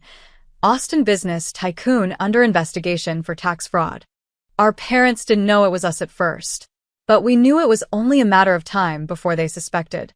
The phone call came 3 days later. I was at the youth center where I volunteered when my phone lit up. The screen said Mom. I almost didn't answer, but I wanted to hear what lies she'd tell this time. Leah, she said sharply, as if I had just stepped out of the house that morning. I didn't speak. What's going on? Are you involved in this nonsense going around in the media? Still silent. You think you're smart? You think you're hurting us? You're just ruining your own name. That made me laugh. You ruined my name when you left me in a storm with nothing but a coat. She hesitated, then tried a softer tone. It's not too late to come home, Leah. We can fix this. You don't have to throw everything away. I already did, I said. Everything I didn't need. I threw it away the night you slammed that door on me. I hung up. That same evening, Emily and I sat on the porch with Uncle Rob. He was reading the latest headline on his phone. Carter Interiors was now facing a full audit. Business partners were pulling out. Their investors were furious. The empire was shaking, and it was beautiful to watch. You sure this is what you want? Rob asked me gently, putting his phone down. I nodded. They taught me that power is everything. I'm just showing them what it feels like to lose it. Emily leaned her head on my shoulder. We're not doing this just to destroy them. We're doing it to free ourselves. She was right. It wasn't just revenge anymore. It was closure. Around that time, we came up with an idea, something that could give back in a way our parents never did. A center for youth like us. A place where kids facing emotional abuse, rejection, or pressure could just exist without fear of being judged. We called it the Phoenix House because we were rising from ashes, building something new. Rob offered to help us find a space. We used our savings, reached out to contacts from the shelter I worked at, and raised money online. People cared more than we thought. Survivors, donors, even neighbors came forward to support the cause. Every wall we painted, every bed we built, every program we designed, it was like gluing our own broken pieces back together. We weren't victims anymore. We were architects of something better. But I knew the story wasn't over yet. I knew they'd come back. One last time. The call came just 2 days before the Phoenix House was set to open.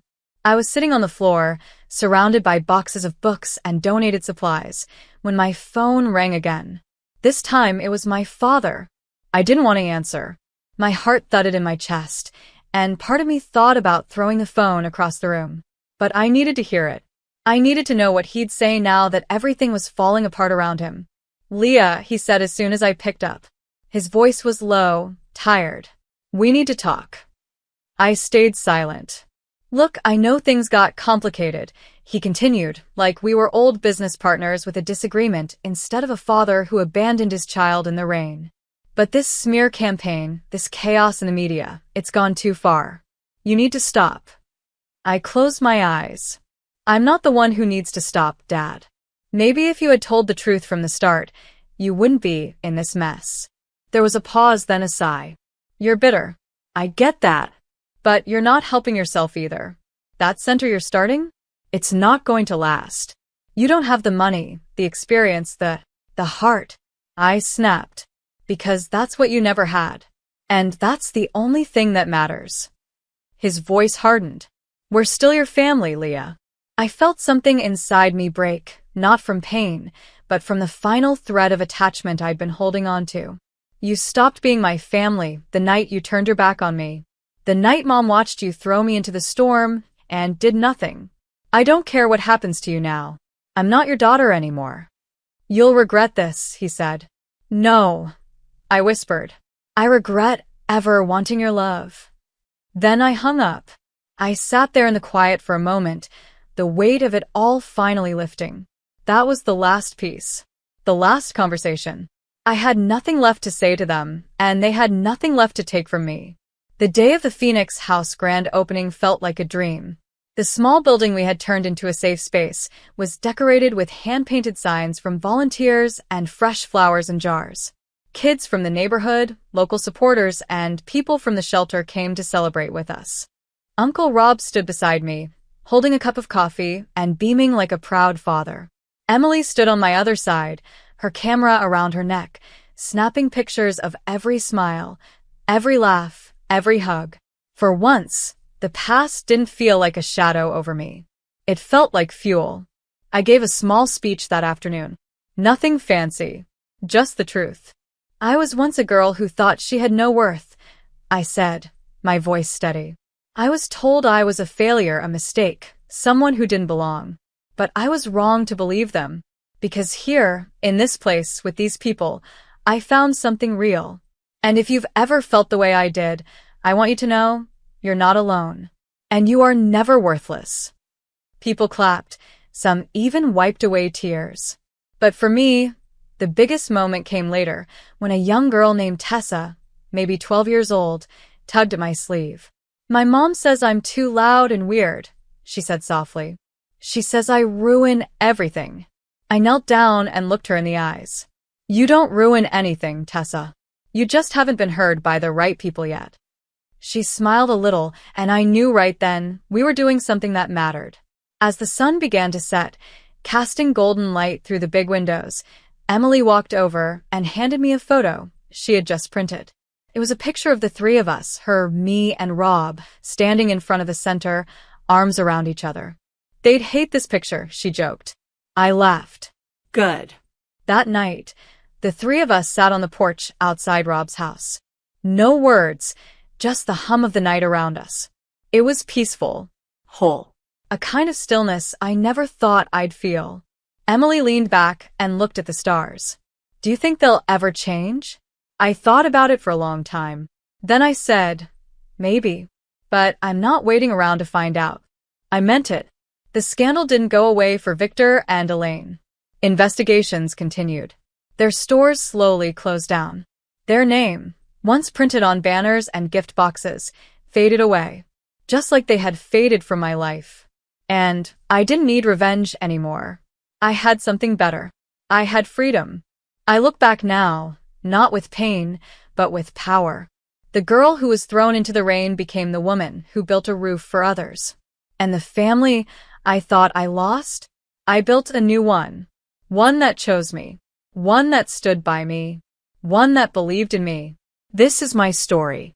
And I tell it not to reopen old wounds, but to remind anyone listening that the worst night of your life does not have to be the end. Sometimes, it's just the beginning. While I was on a dream trip to Italy, my sister called. I sold your $9 million penthouse for just $4.5 million to fund my crypto startup. My heart sank. Betrayed. Furious, I flew home the next day. But when I arrived, I couldn't stop laughing because she'd made the biggest mistake of her life. I never thought I'd be the kind of person who would have to outsmart her own sister. But life, as I've learned, doesn't care much about what kind of person you think you are. My name is Eleanor Lawson. I'm 33, an architect living in New York City, and up until last year, I had everything in place, at least on the outside. My name was starting to mean something in the design world. I'd just finished a major renovation of a historic skyscraper in Manhattan, something most architects my age would kill to have on their resume. Magazines called me a rising force in modern design. Clients were emailing my assistant nonstop. I had money in the bank, a penthouse apartment in Soho worth $9 million, and a small but loyal team I trusted with my work. On paper, everything was perfect. But the truth was I had one weakness. And her name was Chloe. Chloe is my younger sister, 25, wild, impulsive, and charming when she wants to be. We grew up in Boston with our dad, Tom, after our mom passed away when I was 15 and Chloe was 7. I played the big sister, the substitute mom, and maybe that's where it all went wrong. She got used to being rescued. Credit card debt in college? I paid it off. Missed rent for the 3rd time in a year? I wired money without asking questions. Every time I told myself, she'll grow up.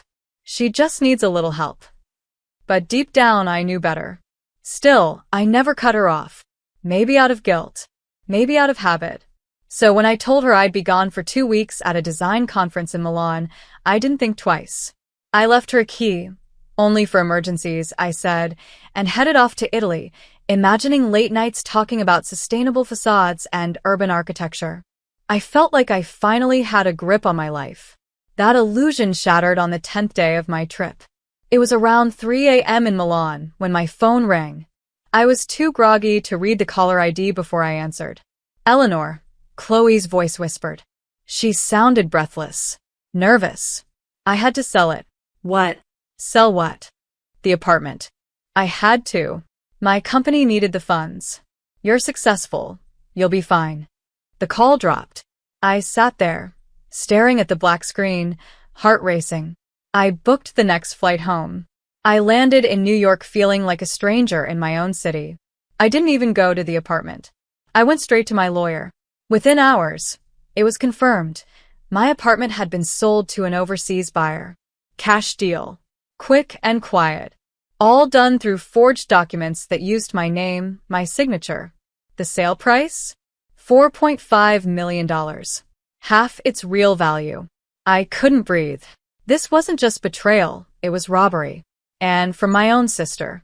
But instead of storming over to wherever Chloe was staying and demanding answers, I did something she would never expect. I went quiet. I made one phone call to someone I hadn't spoken to in years.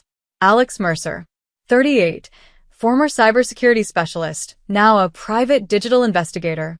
We'd met in college during a group project. He helped me recover my hard drive when my final design files vanished a day before presentation. We stayed in touch here and there. I knew he was the kind of guy who could dig into digital shadows most people didn't even know existed. When I called, he answered on the second ring. Eleanor Lawson. Haven't heard that voice in a while. I need your help, I said. He listened without interruption as I explained everything. Then, in his usual calm tone, he said, "Meet me tomorrow. And bring every document you have." That night, I didn't cry. I didn't scream. I sat in a hotel room, quietly going through every file, every email, every message Chloe had sent me in the past 6 months. And then I smiled, because Chloe had made a mistake, a big one. She thought she sold my real apartment, but she didn't. The apartment she sold was a decoy. Years ago, after she maxed out a credit card under my name and left me to clean up the mess, I decided I'd never be caught off guard again. I bought a second apartment, almost identical in layout, in the same neighborhood, but under a shell company with no ties to me. I moved all my valuables, art, documents, backups into that second unit. The one she sold had nothing irreplaceable, just enough to look convincing. Chloe had no idea. And now, she believed she'd gotten away with it. I let her think that. When we finally met face to face a few days later, she greeted me with a shaky hug. "I know you're mad," she said. But I was desperate. I didn't have a choice. I looked her in the eye. "I'm not mad, Chloe. I just want to understand."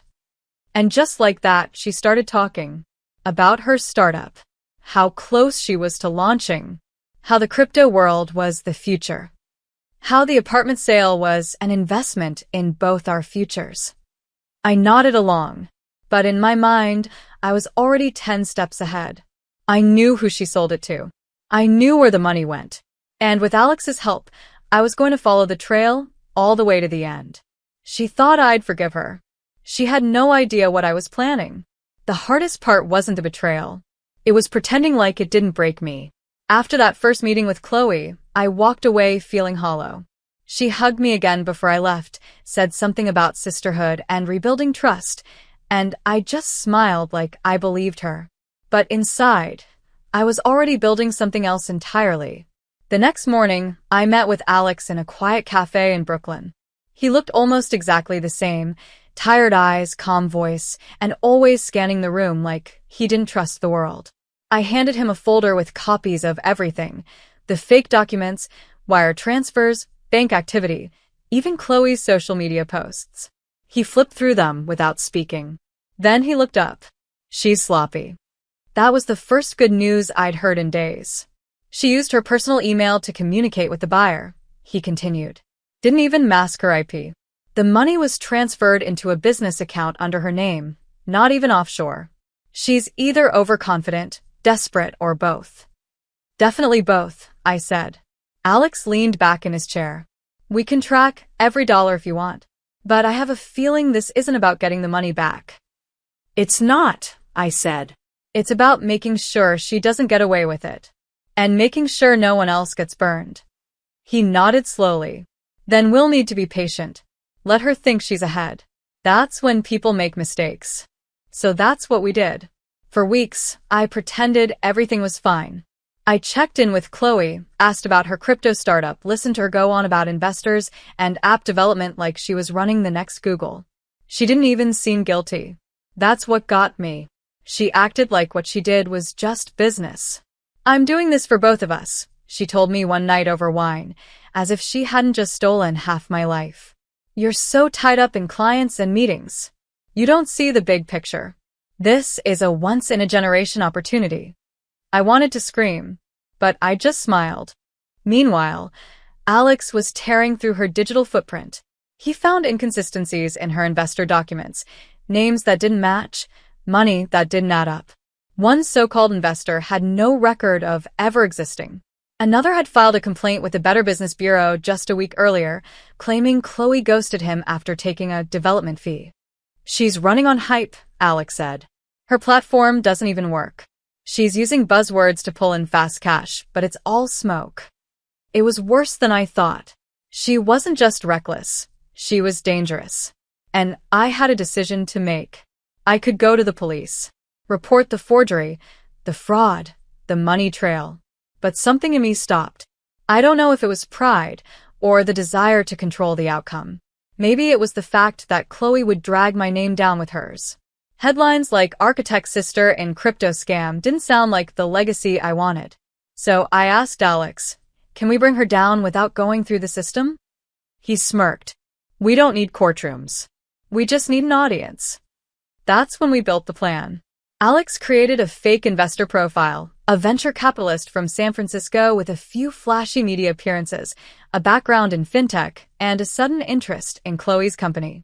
He even set up a website, a LinkedIn page, the whole persona. Chloe bought it instantly. "This could be the break I've been waiting for," she told me one night, buzzing with excitement. "He wants a pitch meeting. I think he's serious." Of course, she thought he was serious. That's how desperate she was. Alex scheduled the meeting in a rented office downtown. I told Chloe I wanted to be there, to support her, to see how far she'd come. She beamed like I was proud of her. She had no idea I was the one setting her up.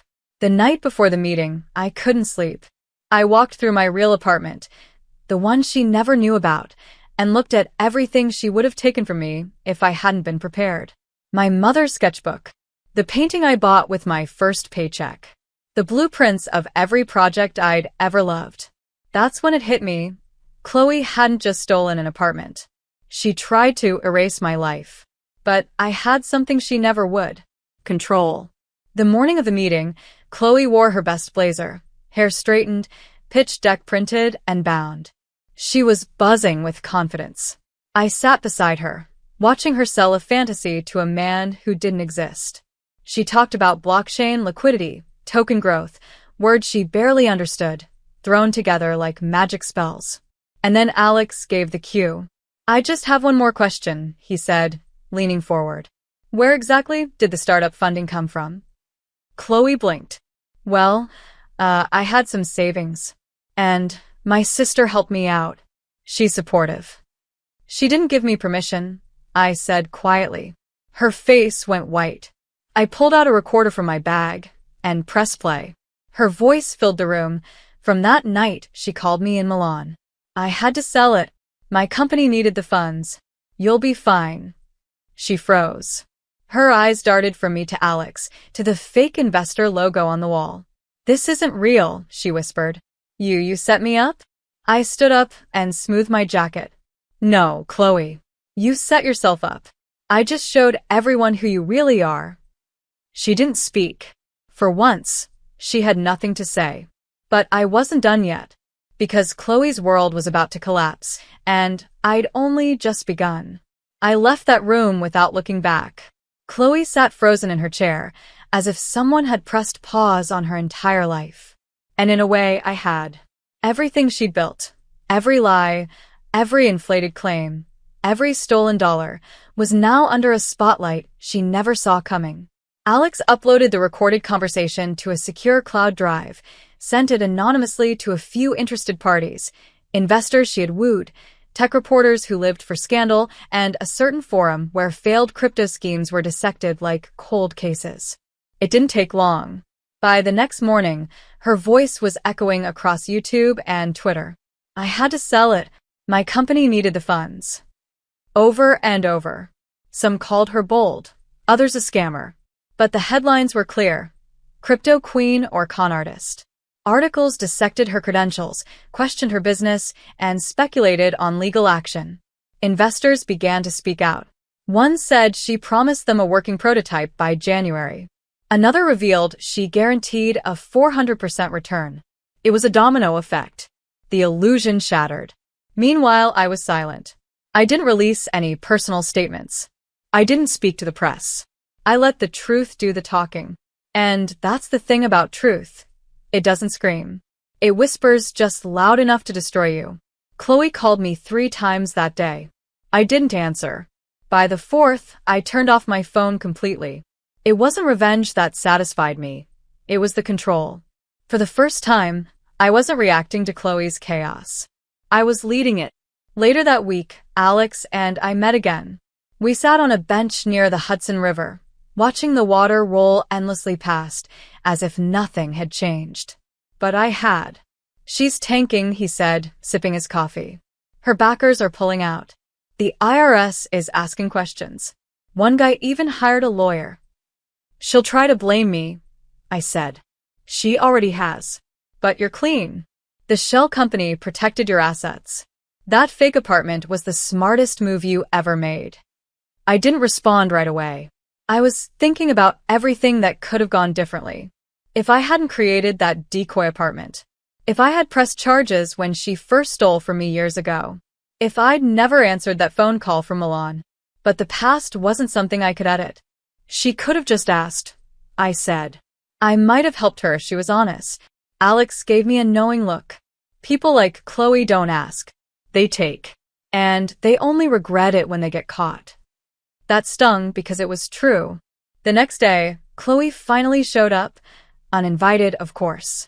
She stood outside the real apartment, the one she thought she'd sold, wearing oversized sunglasses and looking like she hadn't slept in days. I watched her through the peephole for a full minute before opening the door. "You lied to me," she said, her voice shaky. "You made me believe." I made you believe nothing. I cut in.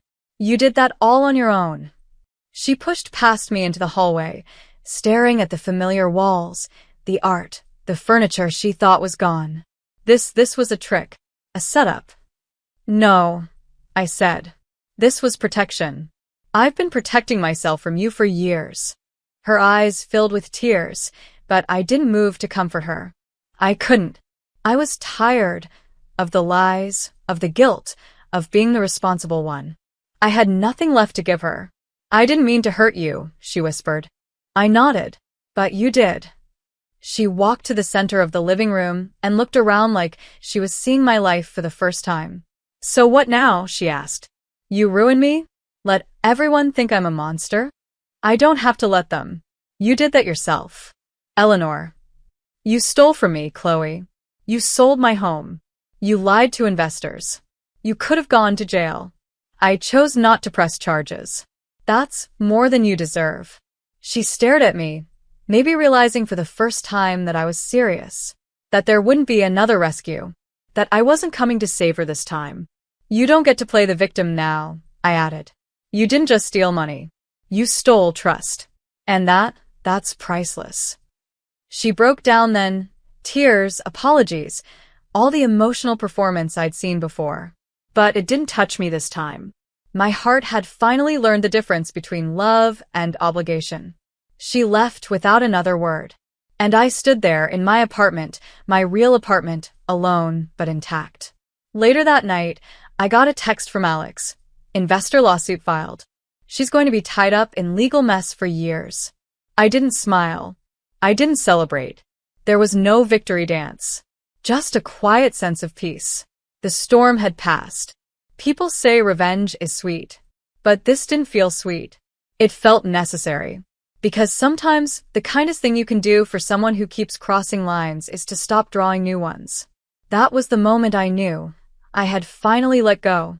Not just of Chloe, but of who I used to be. And what came next? I wasn't sure. But I knew it would be mine and mine alone.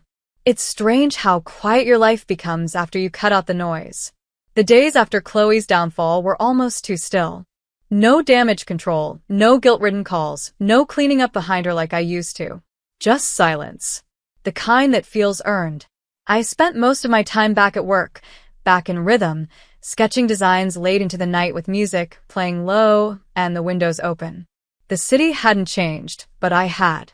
There was something different in the way I carried myself, lighter, sharper, a little more guarded maybe. I didn't have to look over my shoulder anymore. Chloe had always been the chaos in my otherwise carefully structured life. And now she was gone, not just physically, but in every way that mattered. I saw her name in the news for weeks.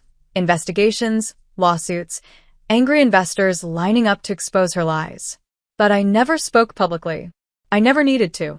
The truth was already out there, and the story told itself. My name stayed out of it. Alex made sure of that.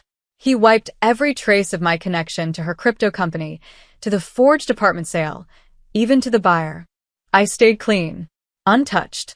The one thing I couldn't wipe away, though, was the sadness. Because even after everything, after the lies, the betrayal, the theft, she was still my sister. I kept thinking back to when we were kids. Before life hardened both of us.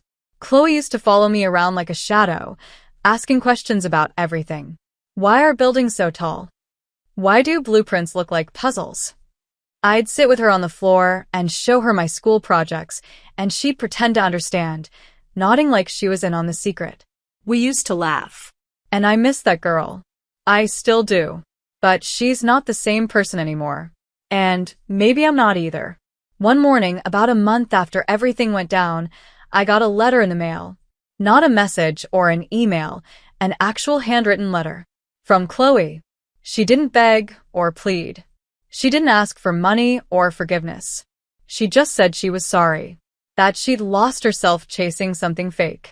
That she hoped, someday, I'd remember the good parts of her, not just the worst things she ever did. I folded the letter and placed it in a drawer I rarely opened. Not because I forgave her, but because I wasn't ready to throw it away. Some things deserve space, even if they never fully heal. Alex and I stayed in touch. He never asked for anything in return.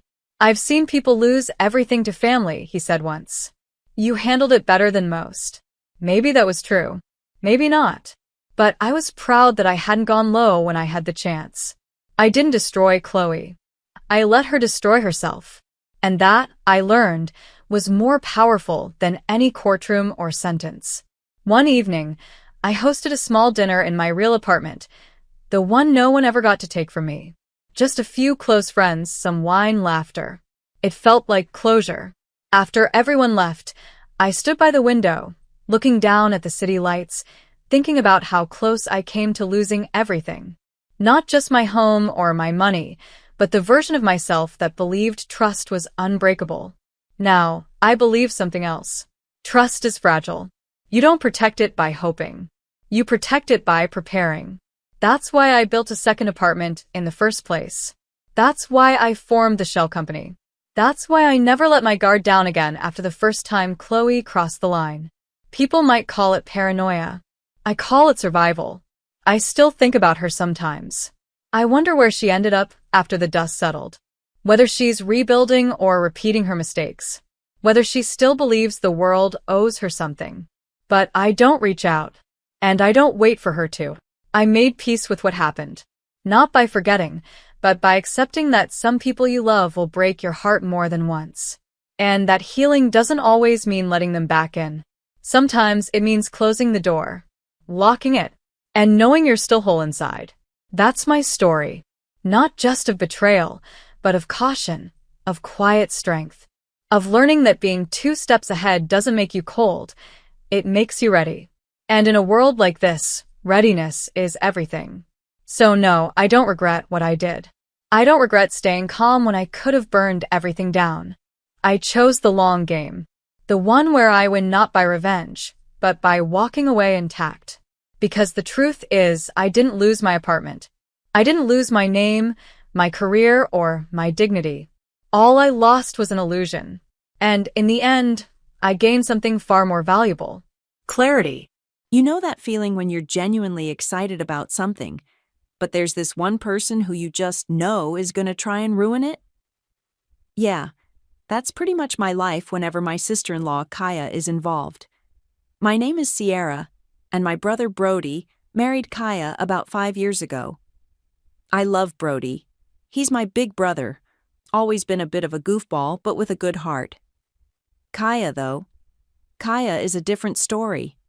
From day one, she's treated me like something she scraped off the bottom of her ridiculously expensive designer shoe. I remember when Brody first brought her over to my apartment. It's not huge, but it's cozy, clean, and mine. I work hard as a project manager, and I'm proud of what I've built for myself. Kaya walked in, her eyes doing a slow, dismissive sweep. "Oh," she'd said, her voice dripping with that fake politeness she uses when she's about to be insulting. "It's quaint. Does your company not offer, like, housing stipends for something a bit more central?" I just smiled and said, "I like my neighborhood, Kaya, and my commute is great." Brody had coughed awkwardly. That way he does when he knows Kaya's being awful but doesn't want to start a fight. That's Kaya in a nutshell. Everything is about appearances, about money, about status, and most of it isn't even her money. Her father, Vince, owns a string of successful car dealerships, and he's always bankrolled Kaya's lavish lifestyle. Her clothes are designer, her car is top of the line, and her opinions on anyone who doesn't live up to her standards are loudly and frequently expressed. She once told me my 10-year-old perfectly reliable sedan was brave. Brave? Who says that? Another time at a family dinner, she'd asked very loudly if my little job allowed for actual vacation time or just, like, long weekends. Brody had choked on his water then, and even my mom, Anna, had shot Kaya a look. But Kaya just smiled, completely oblivious, or more likely, not caring. She seems to think that because I don't flaunt wealth, I must not have any, or that my choices are somehow inferior to her debt-fueled extravagances. So when Brody and Kaya announced they were expecting, my first thought, after the initial joy for Brody, was, oh boy, here we go. A baby shower hosted by Kaya was bound to be an exercise in competitive gifting and one-upmanship. But despite my reservations about Kaya, I was genuinely, overwhelmingly thrilled about becoming an aunt. A niece. I'd already pictured reading her stories, taking her to the park, teaching her how to bake my mom's famous cookies, being that cool aunt who slips her a 20 when her parents aren't looking. This baby, this innocent little girl, deserved all the love in the world, and I was determined to give her my share. Kaya's attitude be damned. She was family, my brother's daughter, and that meant everything to me. That's why I put so much thought into her gift. I could have bought some expensive baby gadget or a designer outfit, something Kaya would approve of for its label. But I wanted to give something lasting, something meaningful, something that truly said, I love you, and I'm here for you. I'm pretty good with my finances. Always have been. So I decided to set up a trust fund for my niece. I started it with a significant deposit, $25,000 to be exact, enough to give her a real head start in life, whether for education, a down payment on a home someday, or just a safety net. It wasn't about flashing cash. It was about her future, about providing a foundation that no one could take away from her. I printed out the confirmation of the initial deposit and a brief heartfelt letter to my future niece, explaining what the fund was for and how much I already loved her. I put these into a simple, plain white envelope. My plan was to give it to them quietly, maybe explain the details to Brody later, so he and Kaya understood its significance. I wasn't going to make a big show of it at the shower. That's not my style. And honestly, I didn't want to give Kaya any ammunition to twist it into something ostentatious on my part, or worse, for her to somehow feel entitled to control it. The day of the baby shower arrived, a sunny Saturday. Kaya had, of course, booked the fanciest brunch spot in town, the kind with valet parking and tiny, artfully arranged food that costs a fortune. As I pulled up, I saw the parade of luxury cars already lining the street. I took a deep breath, smoothing down my dress. Nice, but definitely not couture. I was bracing myself for the subtle digs, the condescending smiles, the whole Kaya experience. I just hoped I could get through it without losing my cool. For Brody's sake, and for the sake of the little girl I was already so excited to meet. I walked in, the scent of expensive flowers and even more expensive perfume hitting me like a wave. The room was a sea of pastel pink and gold, every detail screaming luxury. And there, on a massive, ornately decorated table, was the mountain of gifts, huge boxes wrapped in shimmering paper, tied with silk ribbons, all from brands I recognized from glossy magazines. I clutched the plain white envelope in my hand, a stark contrast to the opulence surrounding it. Little did I know, this simple paper was about to ignite a firestorm. The air buzzed with forced laughter and the clinking of champagne flutes. Mimosas, actually, because, baby shower. Kaya was holding court on a plush velvet armchair that looked suspiciously like a throne, surrounded by a gaggle of women who all seemed to have the same blow-dried hair and aggressively white teeth. I recognized one of them, Brinley, as one of Kaya's oldest and loudest friends. Brinley was currently exclaiming over the miniature Gucci diaper bag someone had just presented. "Oh, Kaya, it's divine! Baby will be the most stylish infant in the entire state," Kaya beamed. "Only the best for my little princess, of course." She caught my eye then. A flicker of something. Was it triumph? Or just her usual condescension? Before turning back to her adoring audience. I found a relatively quiet corner, nursing a glass of orange juice, feeling like an anthropologist observing a strange alien ritual. Brody was flitting around, looking stressed, but trying to play the gracious host, occasionally catching my eye and offering a weak, apologetic smile. Poor Brody. He was so clearly out of his depth. After what felt like an eternity of small talk about nursery color palettes and designer strollers, Kaya clapped her hands together. "All right, everyone, present time." Her voice cut through the chatter, and a hush fell over the room. This was clearly the main event. The mountain of gifts was systematically brought to her, one by one. Kaya would ooh and ah with practiced enthusiasm. "Oh, a cashmere baby blanket. It's heavenly." "A sterling silver rattle? How chic." Each expensive item was met with performative gasps and declarations of its absolute necessity. Her friends lapped it up, preening when their gift received particularly high praise.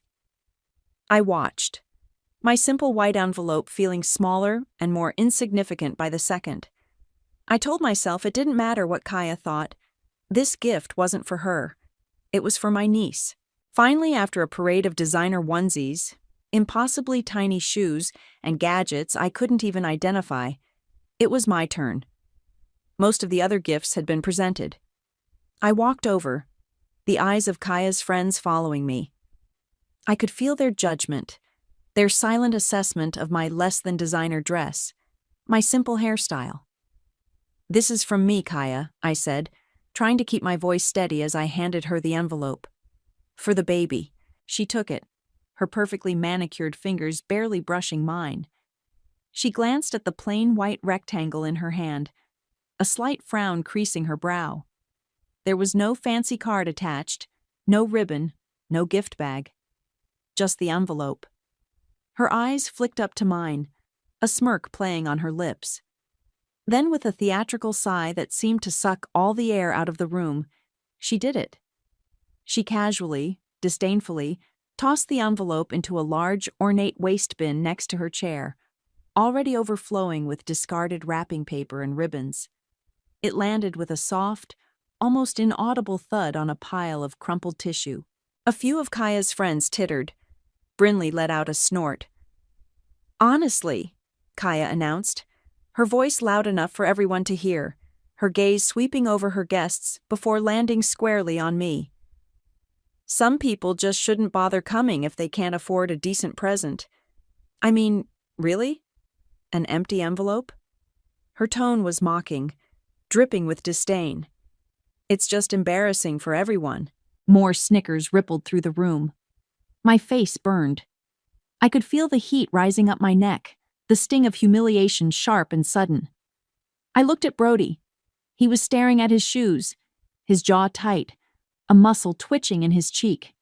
He looked up, met my eyes for a split second, then looked away again. He said nothing. Not a word to defend me. Not a word to question Kaya. Nothing. My blood ran cold, then hot with a shame so intense it almost buckled my knees.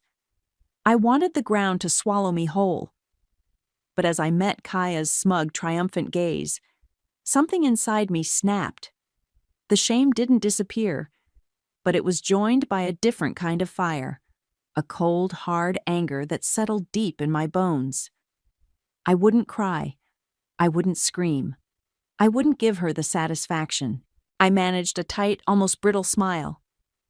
"You're probably right, Kaya," I said softly, my voice surprisingly even. Then I turned, my back straight, and walked out of that suffocating room, leaving the stunned silence, her fading, mocking laughter, and the shocked faces of some of the other guests behind. She had no idea what she'd just thrown away. The click of my heels on the polished floor of the restaurant lobby sounded unnaturally loud as I made my escape. I didn't look back. Once outside, the bright sunlight felt like a slap in the face after the dim, perfumed air of Kaya's party. I fumbled for my keys, my hands shaking slightly, not with fear, but with a potent cocktail of anger and adrenaline. I got into my brave little car, slammed the door, and just sat there for a moment, gripping the steering wheel, taking deep, shuddering breaths. The first person I called was Hazel. She's my best friend, my rock, the one person who knows every ridiculous Kaya story and has offered to accidentally spill red wine on her more than once. "Hazel, you will not believe what just happened," I said, my voice still tight. Oh no. What did the Queen of Mean do now? Hazel's voice was instantly alert. Did she critique your shoes?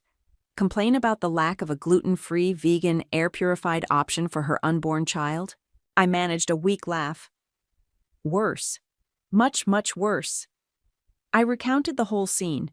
The envelope, the toss, Kaya's cruel words, the laughter, Brody's silence. Hazel was silent for a moment, and when she spoke, her voice was dangerously calm. She threw it in the trash? In front of everyone? Sierra, I am going to— Don't, I interrupted, though a tiny part of me appreciated her murderous loyalty. It's done. But Hazel, she has no idea what was in that envelope. What do you mean? Was it a glitter bomb? Please tell me it was a glitter bomb that activates upon contact with discarded wrapping paper. Even better, I said, a grim satisfaction starting to bubble up. It was a letter to my niece, and proof of a $25,000 seed deposit into a trust fund I set up for her. Hazel gasped. 25,000? Sierra? And she just chucked it? Like it was yesterday's garbage, I confirmed. But here's the kicker, Hayes. I set it up carefully. I'm a co-trustee. Any major non-educational withdrawals or significant changes to the fund require my signature, my consent, until my niece turns 21. No way, Hazel crowed. So Kaya can't just drain it for a new Birkin bag? Exactly, I said. This was meant to be for my niece.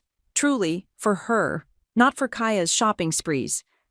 I was going to explain it all to Brody later quietly. I didn't want a big fuss. Well, you got a big fuss anyway. Just not the one you planned, Hazel said dryly. So, what now? Are you going to tell them? I don't know, I admitted. Right now, I just needed to get out of there. I feel humiliated, angry, but also weirdly calm, like the calm before a storm. You let that storm brew, honey, Hazel said. She deserves whatever's coming to her. And Brody? Shame on him for not standing up for you. She was right, of course. Brody's silence had cut almost as deep as Kaya's cruelty. I drove home, the anger slowly solidifying into a cold resolve. I wasn't going to let this go. Not this time. Kaya had crossed a line. A big, glaring, expensive line. A couple of hours later, my phone rang. Brody. I let it ring a few times before answering, schooling my voice into a neutral tone. Sierra? Hey. Where did you go? He asked, his voice hesitant, a little strained. I left the party, Brody, I said simply. Yeah, I noticed. Kaya was wondering, well, we were all wondering. Was everything okay? Was everything okay? Seriously? I took a slow breath. No, Brody. Everything was not okay. Your wife took the gift I brought for your daughter, a gift I put a lot of thought and love into, and she threw it in the trash in front of all her friends. Then she announced that I was too poor to buy a decent present. So no, not okay. Silence on his end. Then a flustered, thrown it away? Sierra, she wouldn't. Are you sure? She said it was just an empty card. She said you just handed her an empty envelope and walked out. The audacity, the sheer, unmitigated gall. I took another deep breath, keeping my voice level. Ask her to check the trash gifts more carefully, Brody, especially the cheap white envelope, the one she found so embarrassing. I paused, then added, tell her to read what's inside. Both pages. Then I hung up. Let him figure it out. Let her figure it out. The ball was in their court now, or rather, in their trash can. The silence from Brody's end after I hung up was satisfying. I imagined the frantic, hushed conversation that was likely happening in their pristine beige living room. Kaya, indignant at first, insisting I was lying, that it was just an empty envelope. Brody, caught between his sister's calm certainty and his wife's histrionics, probably suggesting they just check the trash, just to be sure, just to prove me wrong. I made myself a cup of tea, the strong, bitter kind, and settled onto my sofa. I wasn't sure what to expect, or when. But I knew, with a certainty that settled deep in my bones, that they would check. Kaya's greed, her insatiable need to quantify everything in monetary terms, would eventually outweigh her pride. The thought of potentially missing out on something, even something she'd already deemed worthless, would gnaw at her. It took about 3 hours. 3 hours of me replaying the scene at the shower in my head, each replay fueling the cold fire in my gut. Then my phone buzzed. Brody again. This time, I answered on the first ring. Sierra? His voice was completely different. Gone was the tentative, slightly annoyed tone from before. Now it was a bizarre mix of horror, disbelief, and something that sounded suspiciously like panic. Sierra, oh my God. Kaya. She found it. Found what, Brody? I asked, keeping my voice deliberately calm, almost detached. The envelope. In the trash. She opened it. She read the letter. And the other paper. He sounded like he could barely get the words out. The trust fund. $25,000? I could hear Kaya in the background. Not words, just a high-pitched, muffled wail. It was a sound I'd never heard from her before. Not the sound of anger or condescension, but of pure, unadulterated shock. Maybe even fear. Yes, Brody, I said. A significant gift, wouldn't you say? For my niece. I don't know what to say, Sierra. She's a mess. She had no idea. She just assumed. He trailed off, unable to articulate his wife's monumental blunder. She assumed it was cheap, I finished for him, because it came from me. And she said as much, very publicly. I know. And I am so sorry, Sierra. I should have said something. I froze. It was awful. What she said, what she did. Yes, it was, I agreed. No point in letting him off the hook entirely. The call with Brody ended with his stammered apologies and promises that Kaya would call me, that she was devastated by her terrible mistake. I just said, "We'll see," and hung up. It didn't take long. Less than 5 minutes later, my phone rang again. Kaya. Caller ID doesn't lie. I let it go to voicemail. I wasn't ready to talk to her. I wanted to hear what she'd say when she thought I wasn't listening. The voicemail notification popped up. I played it, a small, cruel smile touching my lips. Sierra. Oh, Sierra, darling. It's Kaya. Her voice was unrecognizable. Gone was the haughty, disdainful queen of the baby shower. In her place was a syrupy, cloyingly sweet, panicked stranger. Sweetheart, I am mortified. Absolutely beside myself. There's been the most dreadful misunderstanding. That envelope, I don't know what I was thinking. It was so crowded. So many gifts. I made a terrible, terrible mistake. A pause. A shaky inhale. Brody just showed me. The letter. And the fund. Sierra. It's the most incredibly generous, thoughtful gift I have ever seen.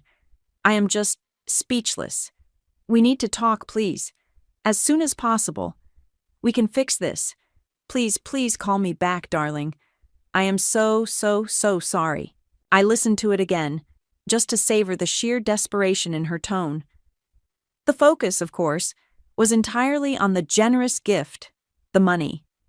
Not a single word about her public humiliation of me, her cruel words, the snickering friends. Just panic about the cash she'd literally thrown in the bin. My phone buzzed again. Another call from Kaya. I ignored it. Another voicemail followed.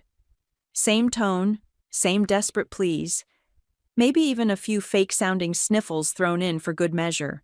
Sierra, please. I feel just awful. This is all a huge mistake. That gift. It's just so incredibly generous. We can fix this. I deleted the voicemail without responding. Oh, we could fix this, Kaya. But not in the way you think. The game was just beginning. The calls and texts from Kaya continued relentlessly for the next 24 hours. Each voicemail was a masterclass in panicked insincerity, her voice dripping with a sweetness so artificial it made my teeth ache. Sierra, darling, I haven't slept a wink. I'm just sick about this. Sweetheart, please, just let me explain. It was the lighting. I couldn't see properly. That incredibly generous gift, Sierra. We need to celebrate it properly. I ignored every single one. My silence, I knew, would be far more unsettling to her than any angry outburst. Let her stew. Let her imagine all the scenarios. When her direct approach failed, she sicked Brody on me again. He called, sounding exhausted and stressed. Sierra, Kaya is really losing it. She's crying constantly. She says she can't eat, can't sleep. She just wants to apologize to you properly. Did she apologize for publicly humiliating me, Brody? I asked, my voice cool. Or just for throwing away a lot of money? He sighed. Look, she knows she messed up, okay? Big time. But she's trying to make it right. She feels terrible. Does she? I countered. Or does she feel terrible that she almost missed out on 25 grand? Brody didn't have an answer for that. He just mumbled something about her being under a lot of pressure with the baby coming and how this was all a huge misunderstanding. He was trying to mediate, to smooth things over, but it was clear he was just parroting Kaya's lines. She was painting herself as the victim, the one who had made an innocent, albeit costly mistake. Then, the calls from my parents started. First Mom, Anna, her voice laced with concern. Sierra, honey, Kaya called us. She was very upset, crying. She said there was some sort of mix-up with your gift at the shower. I took a deep breath. Mom, it wasn't a mix-up. Kaya took my gift, an envelope, didn't even look inside, and threw it in the trash in front of about 30 people. Then she announced I was too poor to buy a real present, and that I shouldn't have bothered coming. There was a stunned silence on the other end. She said, "What?" "Exactly that, Mom." Then Dad, Don, got on the extension. Sierra, Kaya told us she thought it was an empty card, that it was a terrible accident. Dad, she made a whole speech about it. It was deliberate, and it was cruel. The only reason she's upset now is because Brody made her fish it out of the trash, and she found out that empty card contained proof of a $25,000 trust fund I set up for her daughter. Another silence, longer this time. Then Dad said, his voice tight with anger, "That girl has a lot of nerve. A hell of a lot of nerve." Mom added, "I am so sorry you went through that, sweetheart. That's appalling behavior." Finally, someone who got it. My parents, bless them, had always had a good read on Kaya, even if they tried to keep the peace for Brody's sake. Hearing the full story, without Kaya's manipulative spin, clearly horrified them. But Kaya wasn't done. Realizing her tearful apologies and Brody's attempts at mediation weren't working, and that my parents now knew the truth, she escalated. She started a subtle, insidious smear campaign. I first heard about it from Hazel, who, bless her heart, kept an ear to the ground in circles that occasionally overlapped with Kaya's. So, I ran into Brinley at that new coffee place downtown, Hazel told me over the phone a few days later. "Oh, joy," I said. "What wisdom did she impart?" "Well," Hazel said, her voice laced with sarcasm, "apparently, according to sources close to Kaya, you're being incredibly vindictive and ungracious. That Kaya made a tiny, understandable mistake in the chaos of the shower, apologized profusely, and now you're holding this generous gift over their heads, trying to use it to control them and the baby." I felt a surge of fresh anger. She's saying, I'm the manipulative one? Yep. Painting you as the bitter, resentful sister-in-law who's trying to buy her way into the baby's life and punish poor, innocent Kaya for a simple gaffe. Hazel then forwarded me a screenshot of a vague but pointed social media post from another of Kaya's friends. It was full of hashtags like "Shash family drama," "Shash money can't buy class," and "like some people." The post lamented certain family members who use gifts to create conflict and can't just be happy for others. It didn't name me, but the implication was crystal clear. "She's not just apologizing, Sierra," Hazel said, her voice grim. "She's trying to rewrite the narrative and make you the villain. She's trying to poison the well before anyone else hears your side of it." The audacity was breathtaking. First, the public humiliation, then the panicked, self-serving apologies, and now this, a deliberate attempt to slander me to save her own skin. Oh, this was not going to end well for her. Not at all. Kaya's attempt to paint me as the villain was the final straw. Her private realization of her colossal mistake wasn't enough.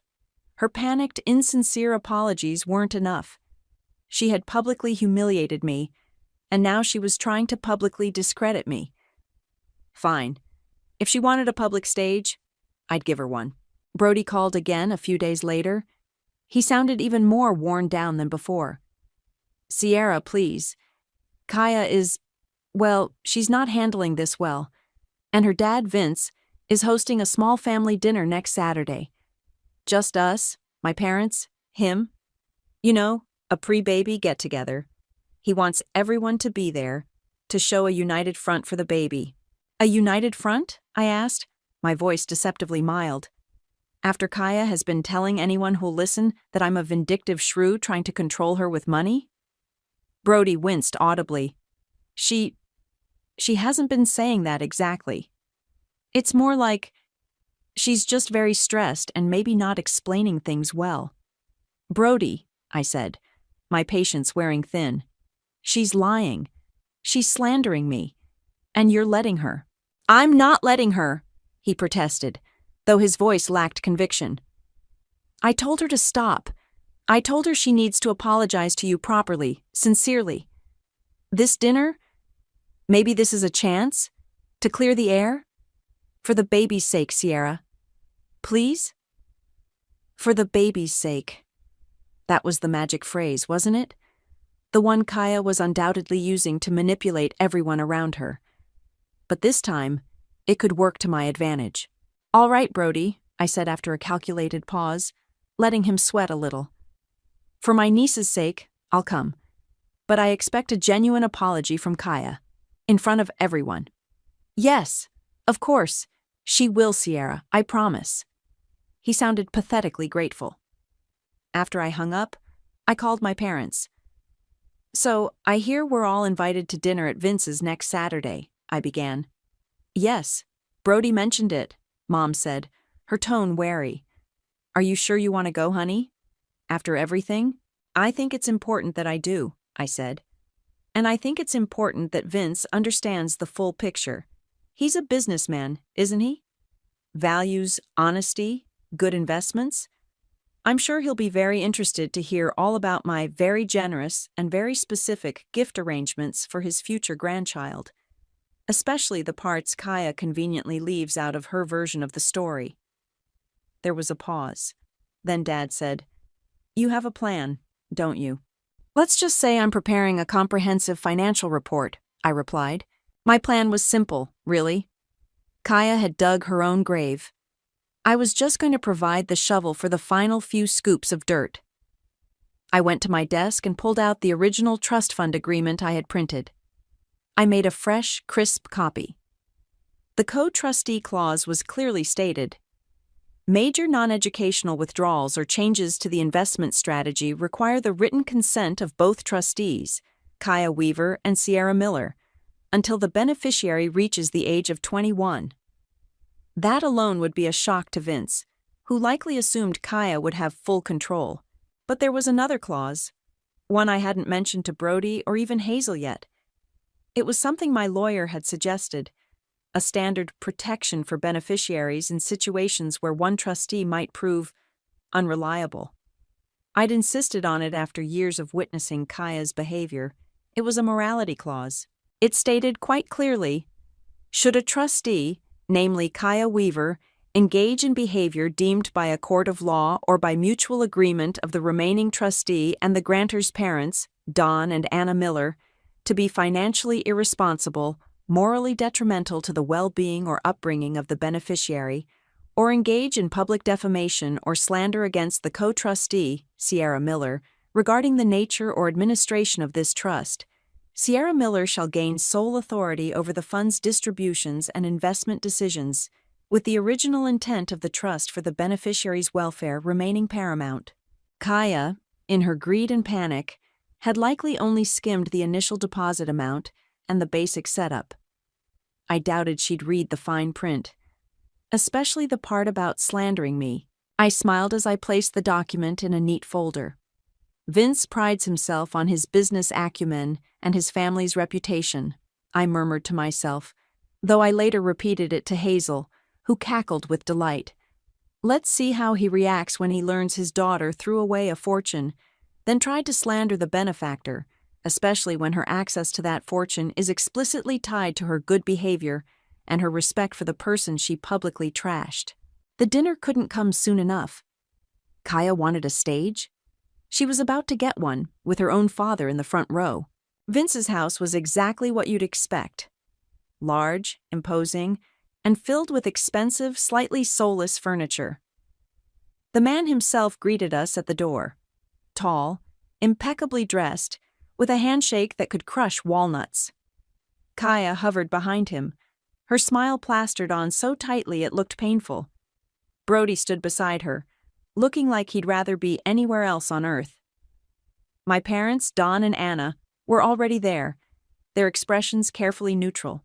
Almost as soon as we were all settled in the cavernous living room with glasses of sparkling water, Kaya, of course, made a show of her mocktail.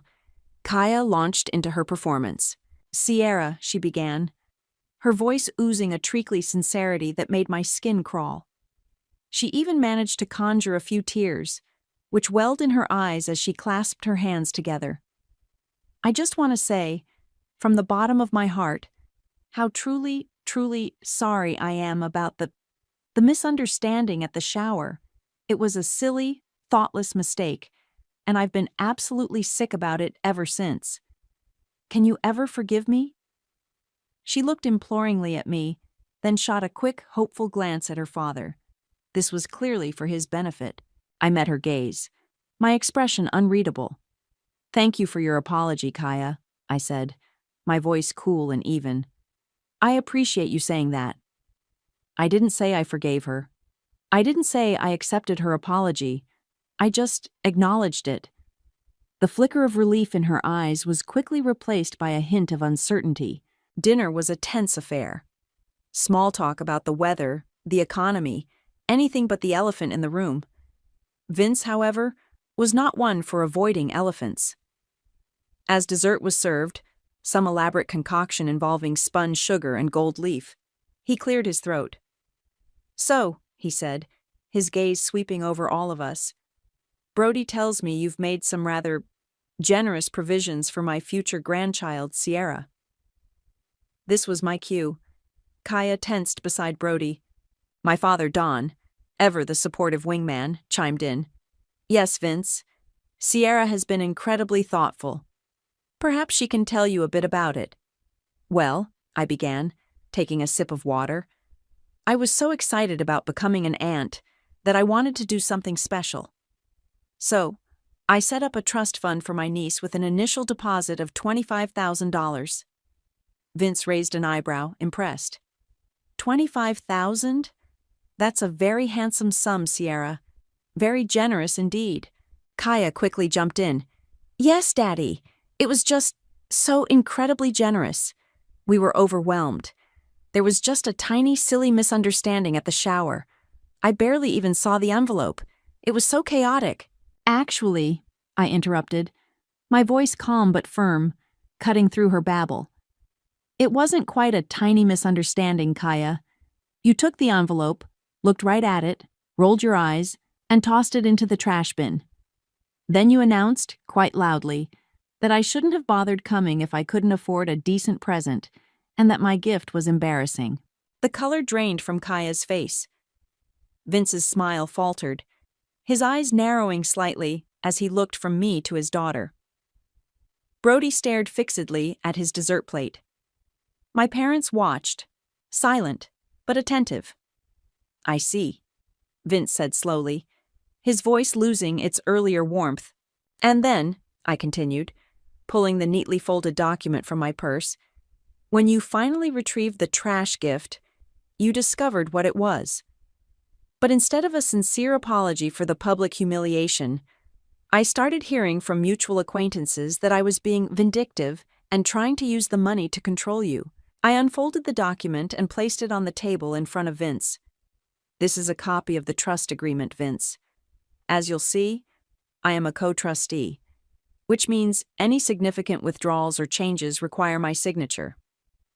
Vince picked up the document, his eyes scanning the first page. Kaya looked like she was about to be physically ill. "But perhaps the most pertinent clause, given recent events," I added, my gaze flicking to Kaya, "is the morality clause. It's on page 2. It stipulates that if you, Kaya, engage in behavior detrimental to the child, or, and I quote, engage in public defamation or slander against the co-trustee, that's me, regarding the nature or administration of this trust, then I gain sole control of the fund's distributions." A stunned silence filled the room, broken only by Kaya's sharp intake of breath. Vince's face, as he read the second page, turned from surprise to thunderous. He slowly lowered the paper, his eyes, like chips of ice, fixed on his daughter. "You threw this in the trash," he said, his voice dangerously low. "A $25,000 trust with these stipulations, and then you tried to lie about it and slander your sister-in-law?" He shook his head, a look of utter disgust on his face. "You are an embarrassment, Kaya. An absolute foolhardy embarrassment. Your greed and your stupidity are astounding." Kaya crumpled, burying her face in her hands, finally letting out the choked sob she'd been holding back. Brody, who had been silent and pale throughout, finally stood up. His voice was quiet but firm. "I think I need some air." He looked at me, his eyes filled with a mixture of shame and dawning realization. "And Sierra, I think I owe you the apology. A real one."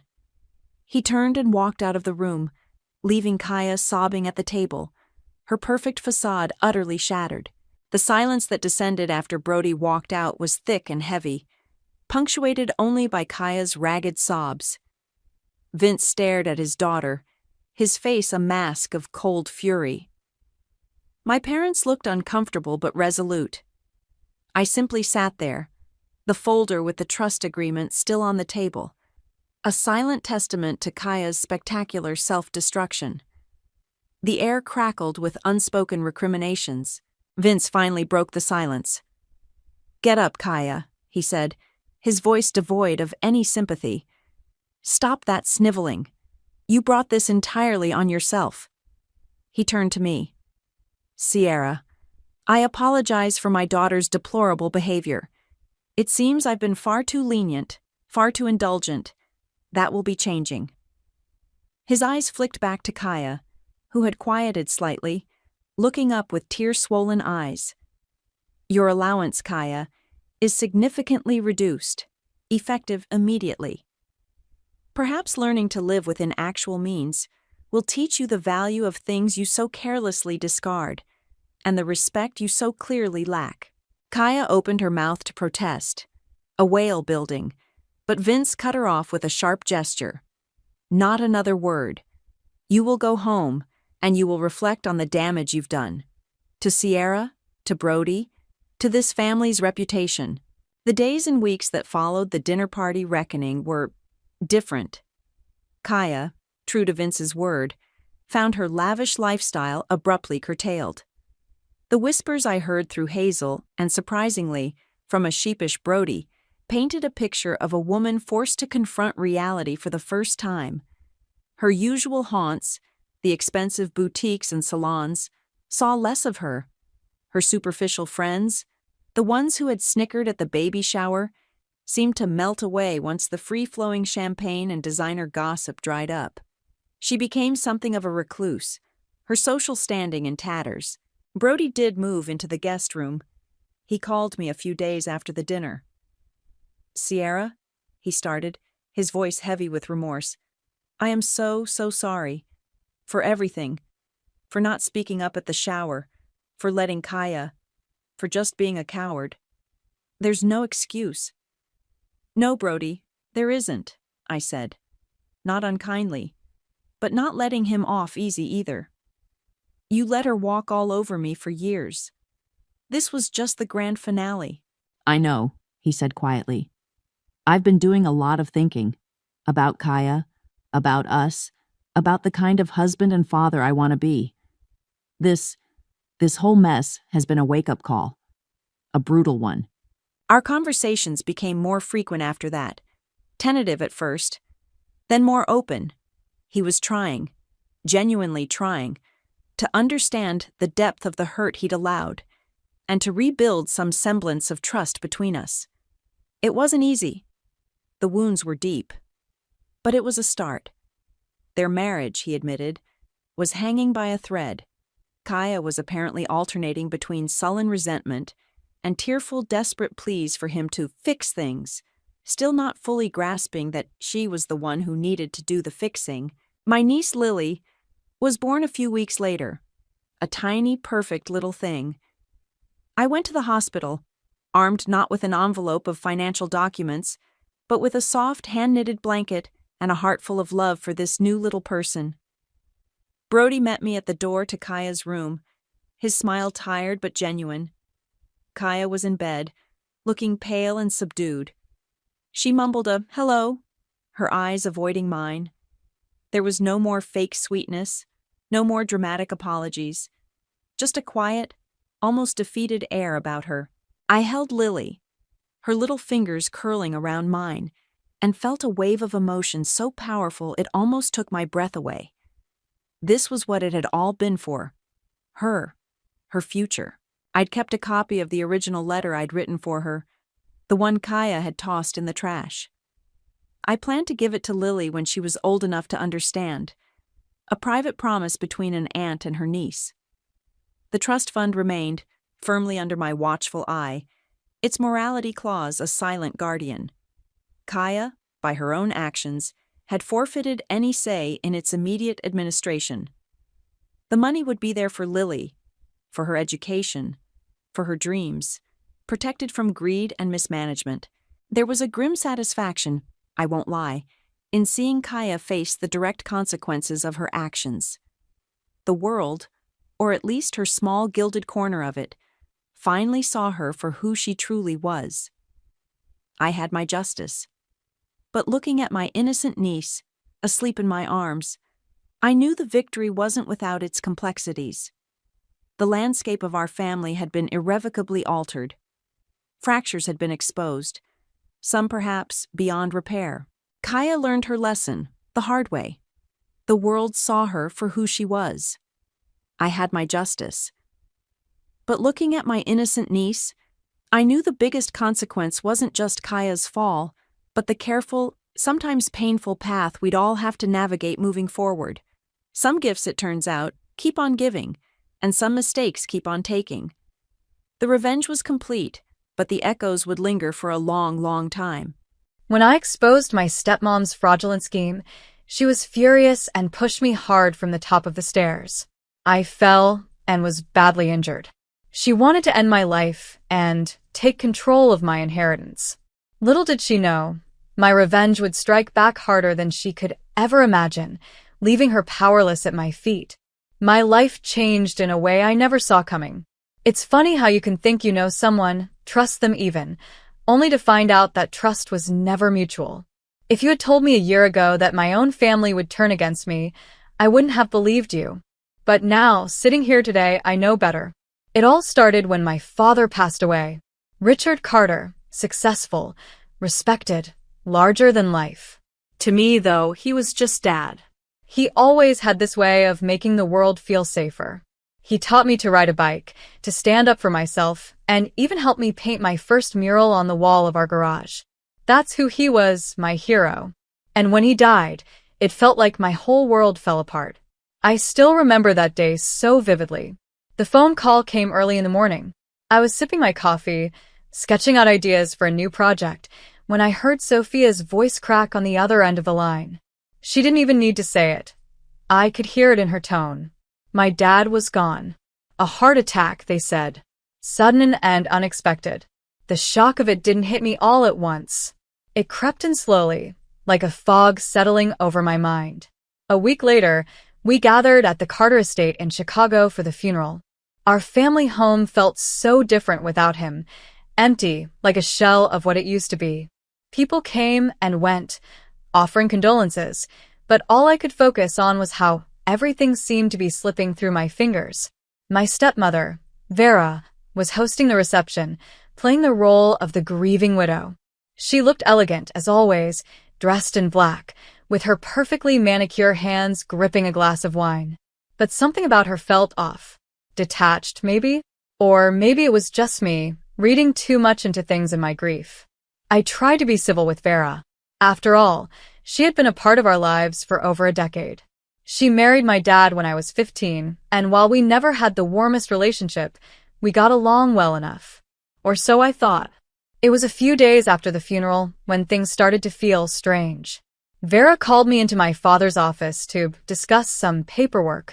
I didn't think much of it at first. She handed me a stack of documents and asked me to sign them, saying they were just formalities related to the estate. Her voice was calm, but her smile didn't quite reach her eyes. "Chloe, darling, we need to get this sorted out quickly. It's what your father would have wanted," she said, tapping the papers with one of her blood-red nails. I hesitated. "What are these exactly?" "Oh, nothing complicated. Just transferring some assets. You don't need to read through all the legal jargon. Just sign here, here, and here." Her tone was smooth, almost too smooth. That's when my gut told me something was wrong. My dad always told me to trust my instincts, so I decided to stall. "I'll need some time to look these over," I said, trying to sound casual. Her expression shifted ever so slightly, a flicker of annoyance crossing her face before she regained her composure. "Of course, take your time," she said, but I could feel the tension in her voice. That night, I couldn't sleep. Something about the whole situation gnawed at me. Why was she so eager for me to sign those papers? And why didn't she explain what they were for? The next morning, I called Peter Hughes, an old family friend and my dad's retired lawyer. Peter had known my father for years and was someone I trusted completely. When Peter arrived at the estate later that day, he had a sealed envelope with him. "Your father asked me to give this to you if anything ever happened to him," he explained, handing it over. My hands trembled as I opened it. Inside was a letter, written in my father's unmistakable handwriting. "Chloe, if you're reading this, it means I'm no longer here. I need you to know something important. The estate and everything tied to it rightfully belong to you. Your mother set up a trust before she passed, ensuring you would always be taken care of. I've kept this arrangement in place, but I suspect Vera may try to challenge it. Be cautious, my darling. Trust Peter and trust yourself. I know you'll do what's right. Love always, Dad." The words hit me like a punch to the gut. My father knew. He knew Vera couldn't be trusted. I looked up at Peter, who nodded solemnly. "Your father was a smart man. He wanted to make sure you were protected." I spent the rest of the day trying to process everything. Vera wasn't just pushing me to sign papers. She was trying to take what wasn't hers. The thought of it made my blood boil. I couldn't let her get away with it. But I also knew I needed to be careful. Vera was cunning, and if my father's letter was any indication, she was already plotting something bigger. That night, I confided in Sophia, my best friend since college. Over the years, Sophia had become more like a sister to me. She was a journalist, sharp and relentless when it came to uncovering the truth. If anyone could help me figure out what Vera was up to, it was her. "I knew there was something off about that woman," Sophia said after I showed her the letter. "Don't worry, Chloe. We'll get to the bottom of this." As I sat there with Sophia, a mix of fear and determination swirling inside me, I realized this was just the beginning. My father had trusted me to protect his legacy, and I wasn't about to let him down. Little did I know, The fight ahead would test me in ways I never imagined. The days that followed were some of the most unsettling of my life. After reading my father's letter, I couldn't shake the feeling that Vera was always watching me, waiting for me to let my guard down. The Carter estate no longer felt like my home. It felt like a battleground. Sophia wasted no time diving into the investigation. Chloe, if what your dad said in that letter is true, Vera might already be taking steps to cover her tracks. We need to find proof, anything that shows what she's been up to, she told me over coffee at my kitchen table. I nodded. I don't know where to start, but I have to do this. For my dad. For my mom's legacy. That night, Sophia and I started combing through my father's old office. It was a strange experience, sitting in the space where he had spent so much of his time building the Carter legacy. The scent of his cologne still lingered faintly, and his desk was neatly organized, as though he had only stepped away for a moment. Sophia found it first, a folder tucked away in a locked drawer. It took a few tries, but I managed to guess the combination. Inside were copies of financial statements, legal documents, and handwritten notes. One note stood out: Trust, sole beneficiary, Chloe. It was dated a few months before my father passed. My heart ached as I imagined him meticulously preparing everything to protect me. This is it, Sophia said, holding up the document. This proves you're the rightful heir. I let out a shaky breath. It's a start. But it doesn't explain what Vera's been up to. We didn't have to wait long to find out. 2 days later, Peter called me. Chloe, I've been going over some of the estate records, and there are irregularities, transfers, and withdrawals that don't make sense. Some of the assets seem to have been liquidated, but the money isn't accounted for. What does that mean? I asked, though I already had an idea. It means someone is tampering with the estate.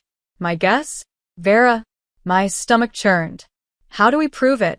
Keep looking for anything unusual, emails, transactions, anything that might connect her to these irregularities. And be careful, Chloe. If Vera suspects you know, she could become dangerous. Dangerous. The word stuck with me. Vera had always been calculating, but I'd never thought of her as someone who would hurt me.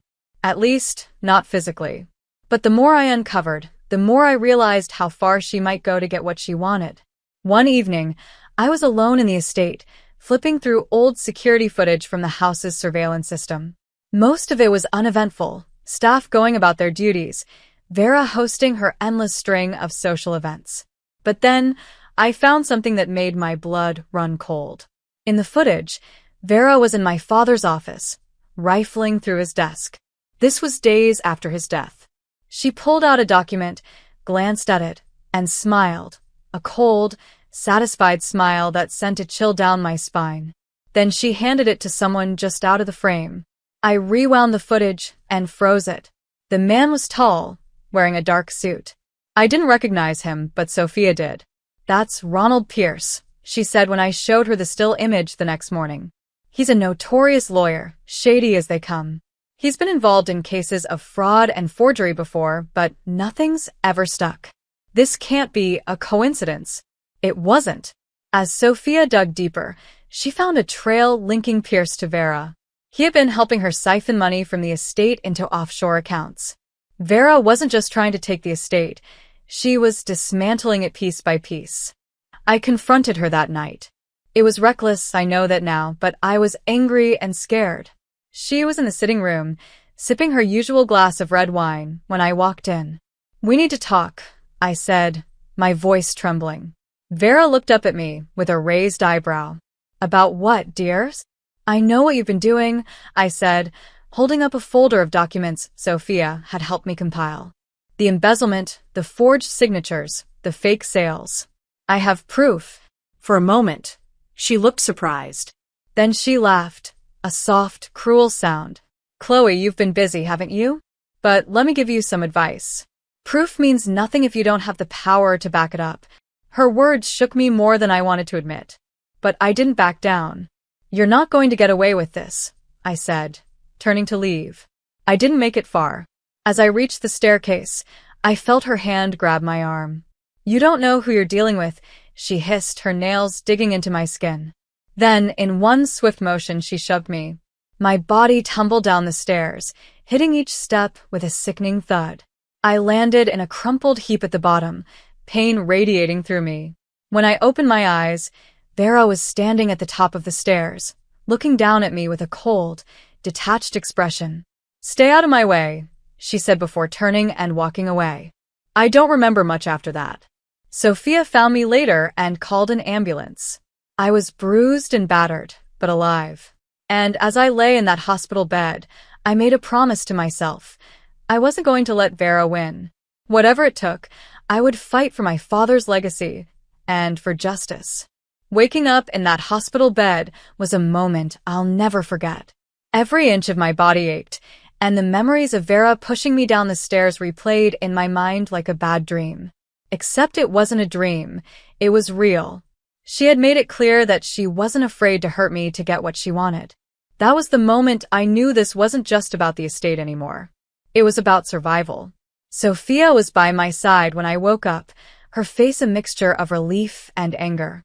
"I can't believe she did this to you," she said, gripping my hand tightly. "Chloe, this has gone too far. We need to go to the police." I wanted to. Every fiber of my being wanted to see Vera in handcuffs. But I also knew it wasn't that simple. Vera was cunning, and she had people like Ronald Pierce working for her. If we went to the police without solid evidence, she'd twist the story and make me look like the villain. I needed something undeniable, something that would leave her with no way out. That's when I remembered the security cameras. "Sophia, the house has surveillance cameras," I said, my voice hoarse. "There might be footage of what happened." She nodded immediately. "I'll get Peter to help. You focus on recovering." Over the next few days, as I healed, Sophia and Peter worked tirelessly to gather everything we needed. Peter pulled strings to access financial records, while Sophia combed through hours of security footage. They were relentless, and their determination kept me going. I couldn't have done any of this without them. Finally, a breakthrough came. Sophia walked into my hospital room one afternoon, holding a laptop. "You're going to want to see this," she said, setting it down on the tray table in front of me. I pressed play, and there it was, clear footage of Vera pushing me down the stairs. My stomach churned as I watched it, but I also felt a strange sense of relief. We had proof. She couldn't deny this. "That's not all," Sophia said, opening another folder on her laptop. Peter found more evidence of her financial schemes. Bank statements, forged signatures, everything we need to expose her. As I stared at the mountain of evidence we had gathered, I felt a flicker of hope.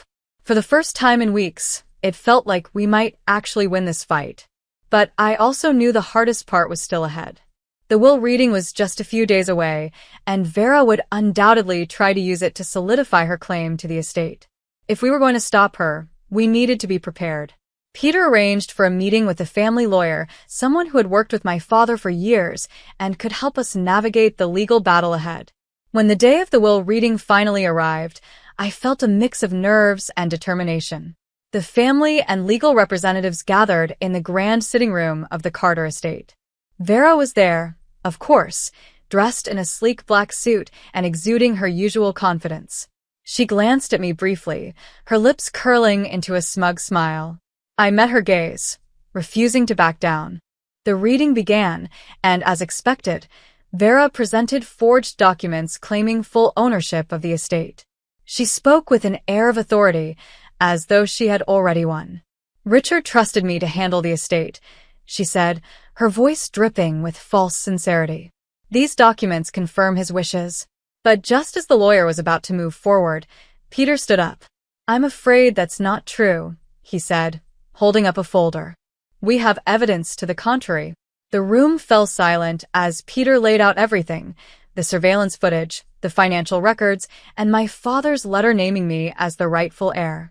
As the evidence was presented, Vera's confident facade began to crack. She tried to interrupt, claiming the documents were fake, but the lawyer silenced her. Then came the final blow. Ronald Pierce, her lawyer and accomplice, had been called to testify. Under pressure and facing the risk of his own arrest, he confessed to everything, how Vera had hired him to forge documents, siphon money, and sell assets illegally. His testimony was the nail in the coffin. Vera's face turned pale as the reality sank in. The lawyer turned to me, his tone respectful. "Chloe, as per your father's wishes, the estate and all its assets are legally yours." I couldn't speak for a moment. The weight of everything that had happened hit me all at once. I had done it. I had honored my father's legacy and protected what he had built. But it wasn't over yet. As the legal proceedings wrapped up, the police arrived to arrest Vera. She glared at me as they led her away, her eyes filled with hatred. "This isn't over," she hissed, but I didn't care. For the first time in weeks, I felt free. As I stood in the grand sitting room, surrounded by the people who had helped me through this ordeal, I felt a renewed sense of purpose. This was my family's legacy, and I was ready to rebuild it. Watching Vera being led away in handcuffs was surreal.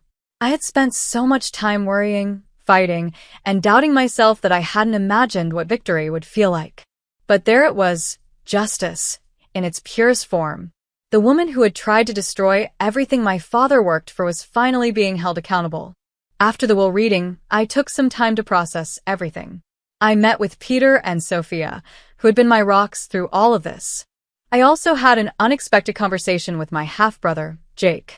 He had been distant for years, ever since our father married Vera.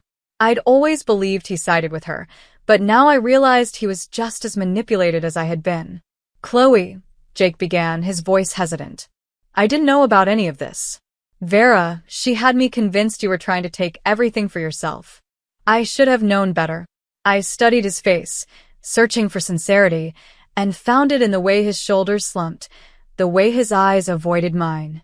He wasn't the enemy. He was just another victim of Vera's lies. "It's not your fault, Jake," I said. "She fooled all of us." He nodded, his jaw tightening. "I want to make things right. If there's anything I can do to help, just let me know." His offer surprised me, but it also gave me hope. For the first time in years, I felt like we could rebuild our relationship and the Carter legacy together. The weeks that followed were a whirlwind of activity. Taking control of the estate was no small task. Peter helped me navigate the legal complexities, ensuring that every last piece of Vera's embezzlement was uncovered and undone.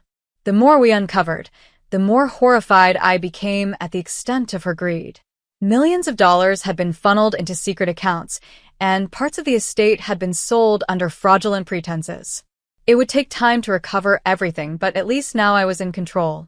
I also made a decision about the estate that would honor both of my parents' memories. My father had built this empire from the ground up, but my mother had always been passionate about giving back.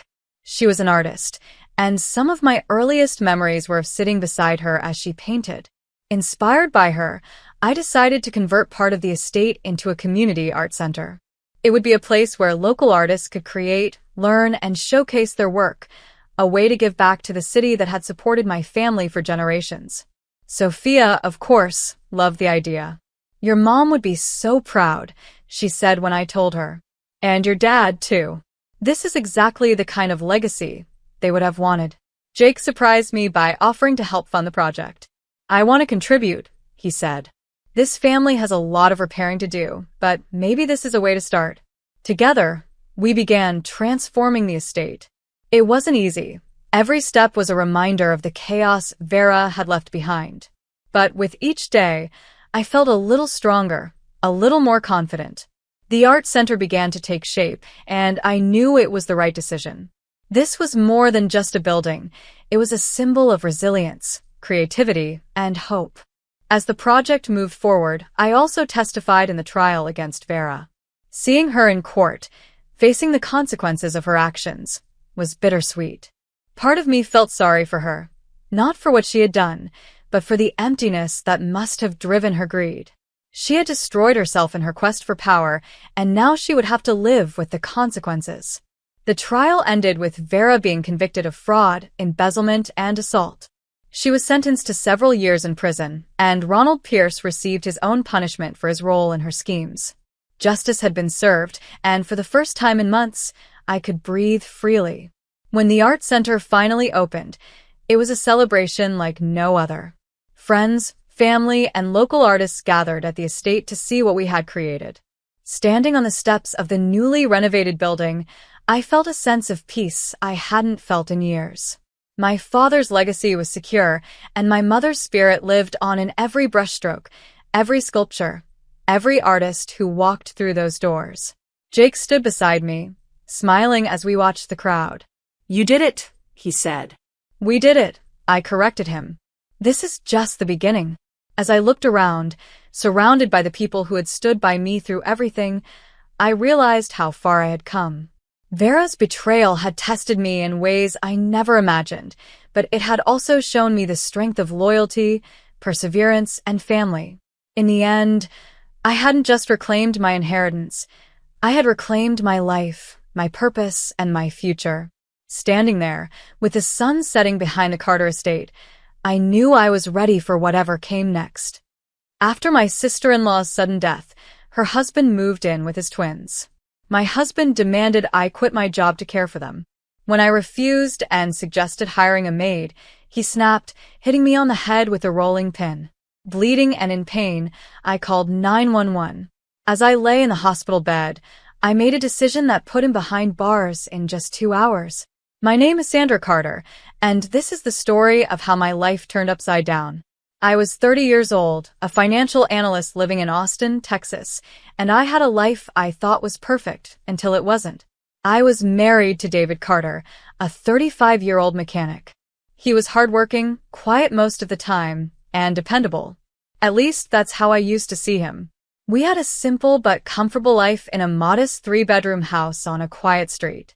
I worked hard at my job and brought in a stable income.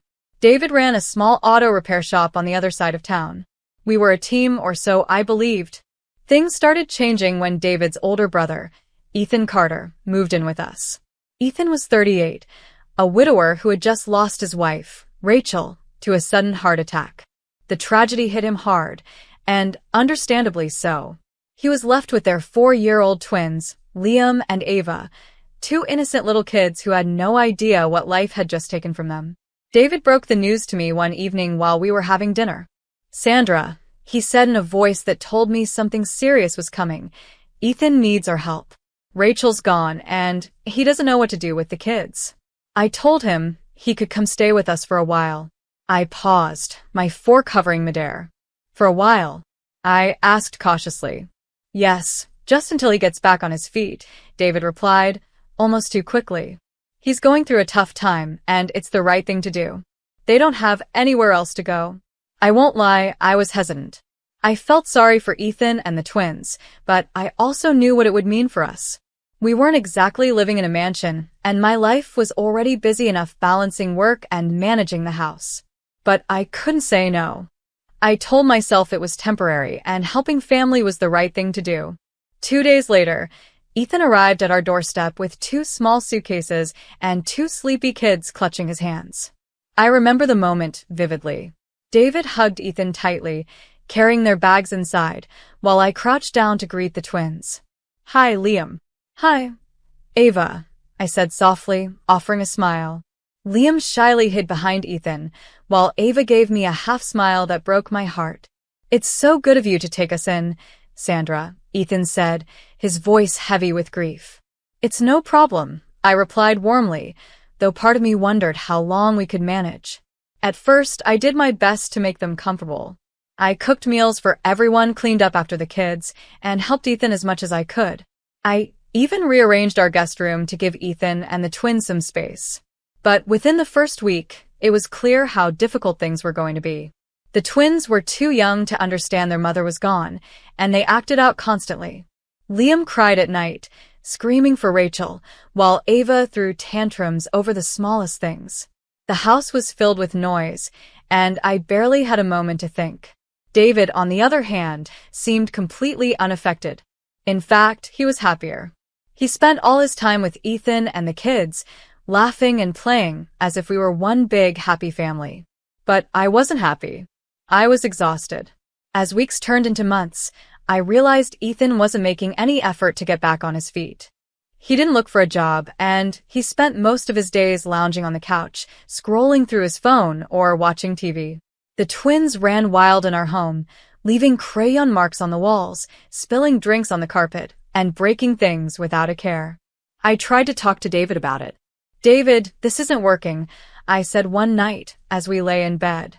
"Ethan needs to start looking for a job. And the kids, the house is a mess. I can't keep up with all of this while working full-time." David frowned, turning toward me. "Sandra, they've been through so much. Ethan lost his wife. He needs time to heal. Why can't you be more understanding?" "I am being understanding," I said, my voice tight with frustration. "But this isn't sustainable. I can't do everything. I think we need to hire someone, a housemaid, maybe to help with the kids." David sat up, his expression darkening. "We're not hiring a maid. That's a waste of money. You're capable of handling it, Sandra. You're just being selfish." I stared at him, shocked. "Selfish? David, I'm working all day and cleaning up after 5 people when I get home. How is that selfish?" "You're making a big deal out of nothing," he snapped, turning his back to me. That night, I lay awake staring at the ceiling, tears stinging my eyes. I felt trapped in my own home. I had always believed David was on my side, but now it was as if he had turned against me. The tension only grew worse from there. Every time I brought up Ethan's lack of effort or suggested ways to manage the chaos, David dismissed me. And then, the day came when David's demands went too far. One evening, as I served dinner, he said the words that changed everything. "Sandra, you need to quit your job." I froze, the plate of food still in my hand. "What?" "You need to quit your job," David repeated. "Ethan can't handle the kids on his own, and we can't afford a maid. It's only fair that you stay home and take care of them." I put the plate down, my hands trembling. "Are you out of your mind, David? I'm not quitting my job to babysit Ethan's kids. I've worked too hard for my career." David slammed his fork down on the table, his face red with anger. "Ethan needs help. They're family, Sandra. You're supposed to support us, not fight against us." "I have supported you," I shot back. "But I'm not giving up my life for this. It's not fair to me." David glared at me, his jaw tight. "You're being selfish. If you loved me, you'd do this for us." That was the moment I realized David no longer saw me as his partner. He saw me as someone to control.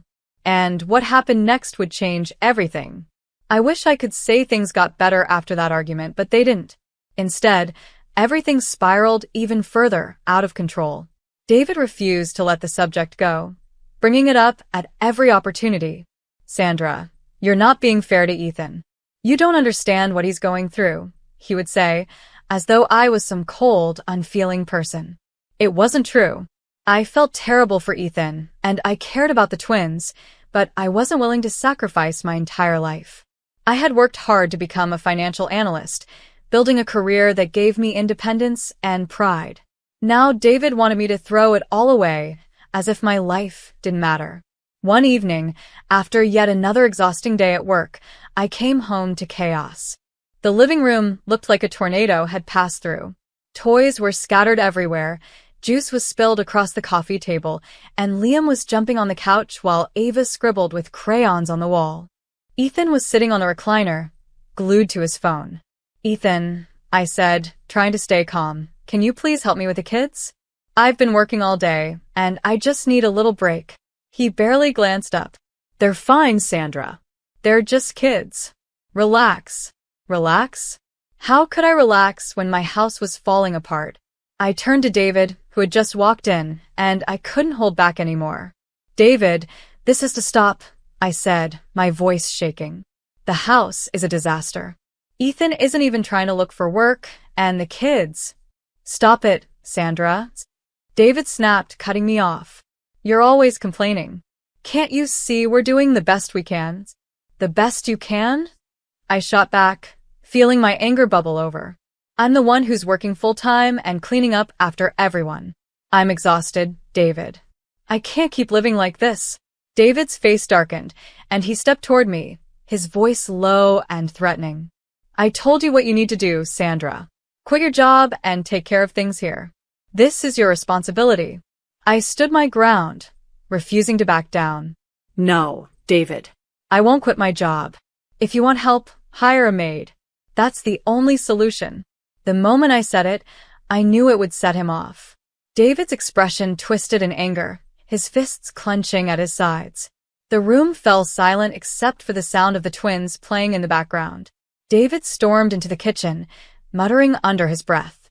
I followed him, ready to argue my point further, but before I could say anything, it happened.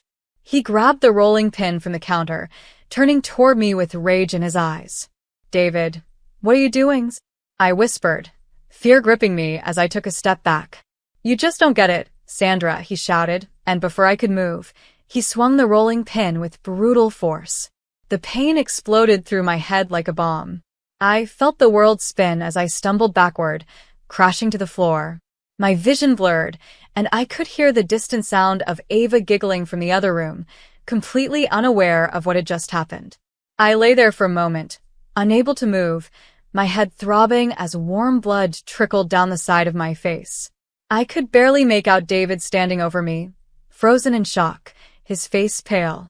I didn't mean, he stammered, but his voice sounded far away. Somehow, I managed to summon the strength to move. My hand fumbled in my pocket for my phone.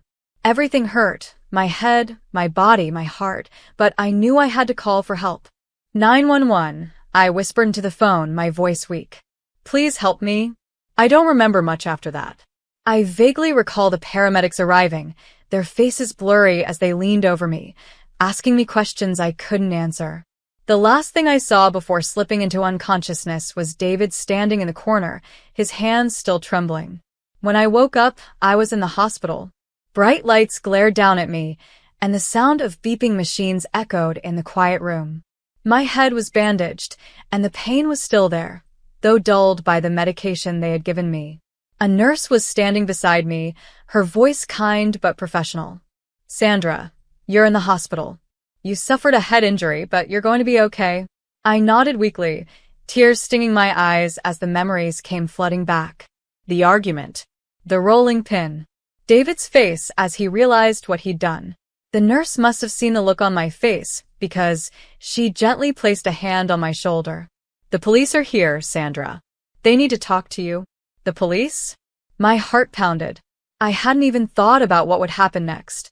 I didn't want to think about David, about what he had done to me, but deep down, I knew I couldn't let this go.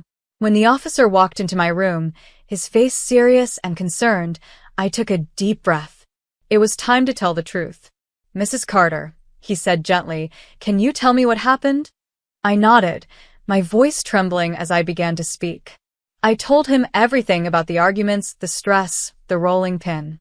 I didn't leave anything out. By the time I finished, tears were streaming down my face. The officer wrote everything down, his expression grave. We'll take care of this, Sandra. Don't worry. You did the right thing. As he left the room, I lay back on the hospital bed, staring at the ceiling. For the first time, I realized that David had crossed a line I could never forgive.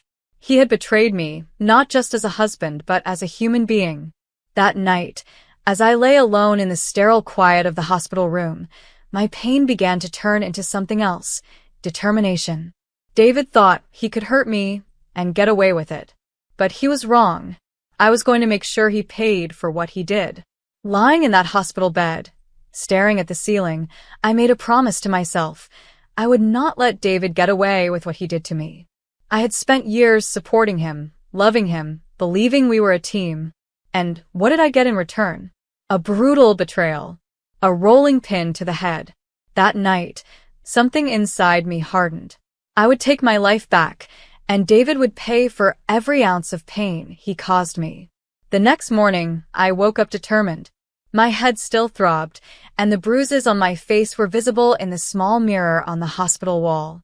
I looked at myself, pale, broken, but alive. And that was enough. I wasn't just a victim. I was stronger than this. The doctors ran more tests and confirmed I had a severe concussion, but I would recover with rest. My sister, Megan, came to visit me that afternoon. She had flown in from San Antonio the moment she heard what had happened. Seeing her face made me burst into tears. I hadn't let myself cry until then. "Oh, Sandra," Megan said, sitting beside me and holding my hand. "What did he do to you?" I told her everything. Every argument, every demand David had made, and how it all ended with him losing control. Megan listened, anger flashing in her eyes. "He's not going to get away with this," she said firmly. "I know," I whispered. "I'm going to make sure of that." After a few days, I was discharged from the hospital.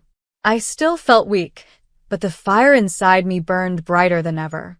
I had a plan and I was going to follow through. The first thing I did was gather all the evidence. I requested a copy of my medical report. It detailed my head injury, the bruising, and how I ended up in the hospital. I asked Megan to take photos of my bruises while they were still fresh. Every mark on my body was proof of David's violence. I wasn't going to let him hide what he had done. Next, I contacted the hospital staff and asked for written statements. The doctors and nurses remembered me clearly, the bruising, the confusion, and how I whispered that I had been attacked by my husband. They didn't hesitate to put it in writing. Once I had everything I needed, I made the call to the police. "Hello, this is Sandra Carter," I said, my voice steady. "I want to file a complaint for physical assault and domestic violence." The officer I spoke to was professional and patient, walking me through the process. I handed over my medical records, the photos, and the witness statements. Every piece of evidence painted a picture that couldn't be ignored. The next day, 2 officers arrived at our house. David wasn't expecting it. I wasn't there to see it happen, but Megan told me how they knocked on the door and arrested him right in the living room. He had the nerve to call me from the police station later that evening. "Sandra, what the hell did you do?" he shouted. "You called the cops on me?" I held the phone tightly in my hand, my voice calm. "Yes, David. I did. You hit me. You tried to break me, but you failed. You're going to face the consequences for what you did." He started shouting again, but I hung up. That was the last time I heard his voice for a while. The legal process moved quickly. My evidence was strong, and I had the police and hospital records to back me up. David's lawyer tried to argue that it was a moment of rage and not intentional, but no one believed it. Not the judge, not the prosecutor, and certainly not me. The day of the court hearing finally arrived. I sat in the courtroom, surrounded by Megan and my closest friends.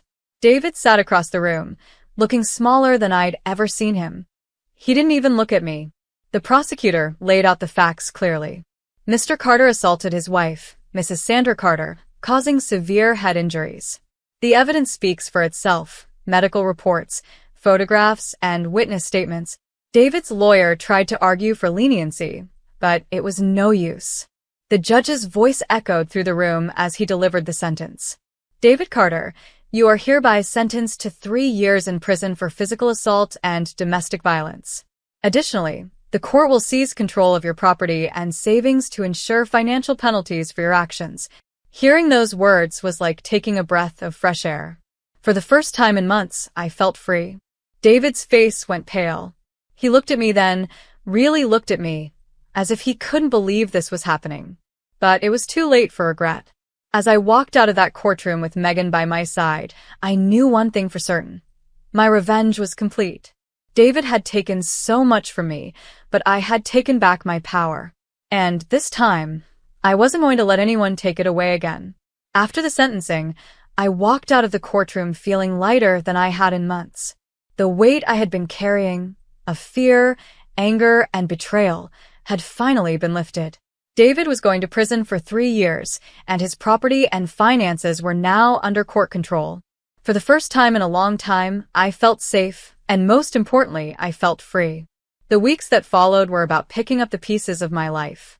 Megan stayed with me for a while, helping me pack up my belongings from the house I had shared with David. Walking through that house was painful. Every room was filled with memories, both good and bad, but I knew I couldn't stay there. "Are you sure about moving out, Sandra?" Megan asked one day as we carried boxes to the car. "I'm sure," I replied firmly. "That house isn't home anymore. It's a reminder of everything I went through. I need a fresh start." I found a small, cozy apartment on the other side of Austin, not far from my office.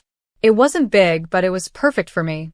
For the first time, I was living in a space that was completely mine, free of chaos, free of tension, and free of David.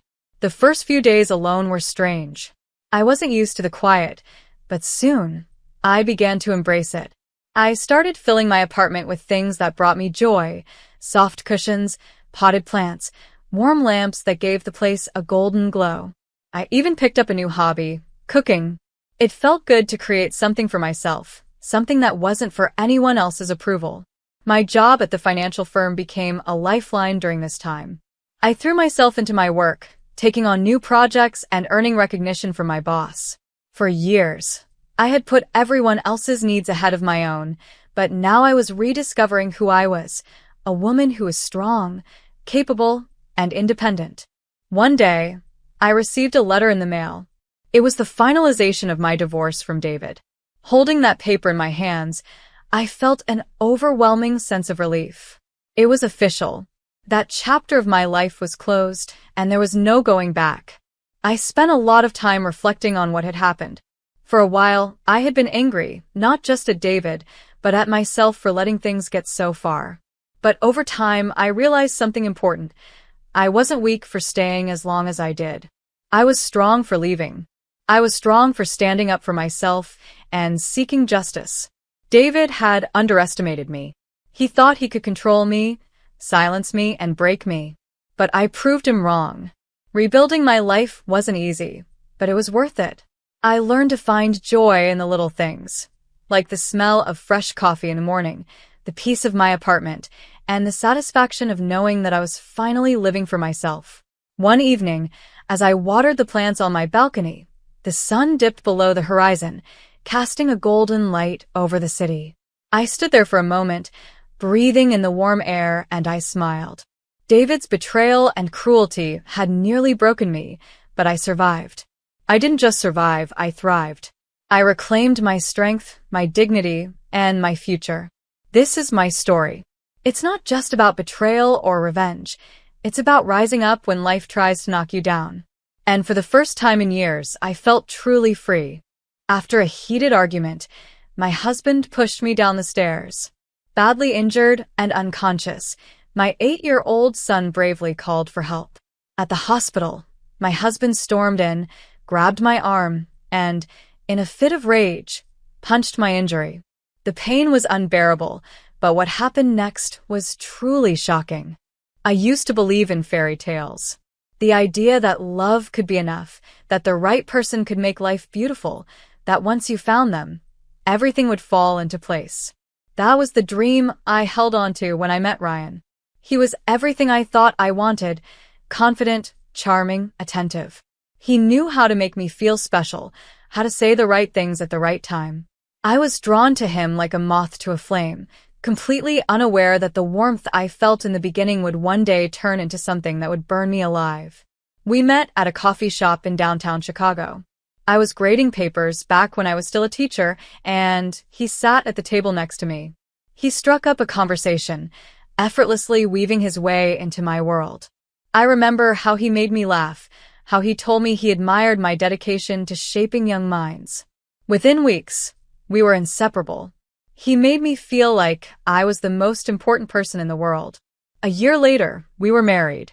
I left my job to support Ryan's dream, his own business, something he swore would provide us with a better future.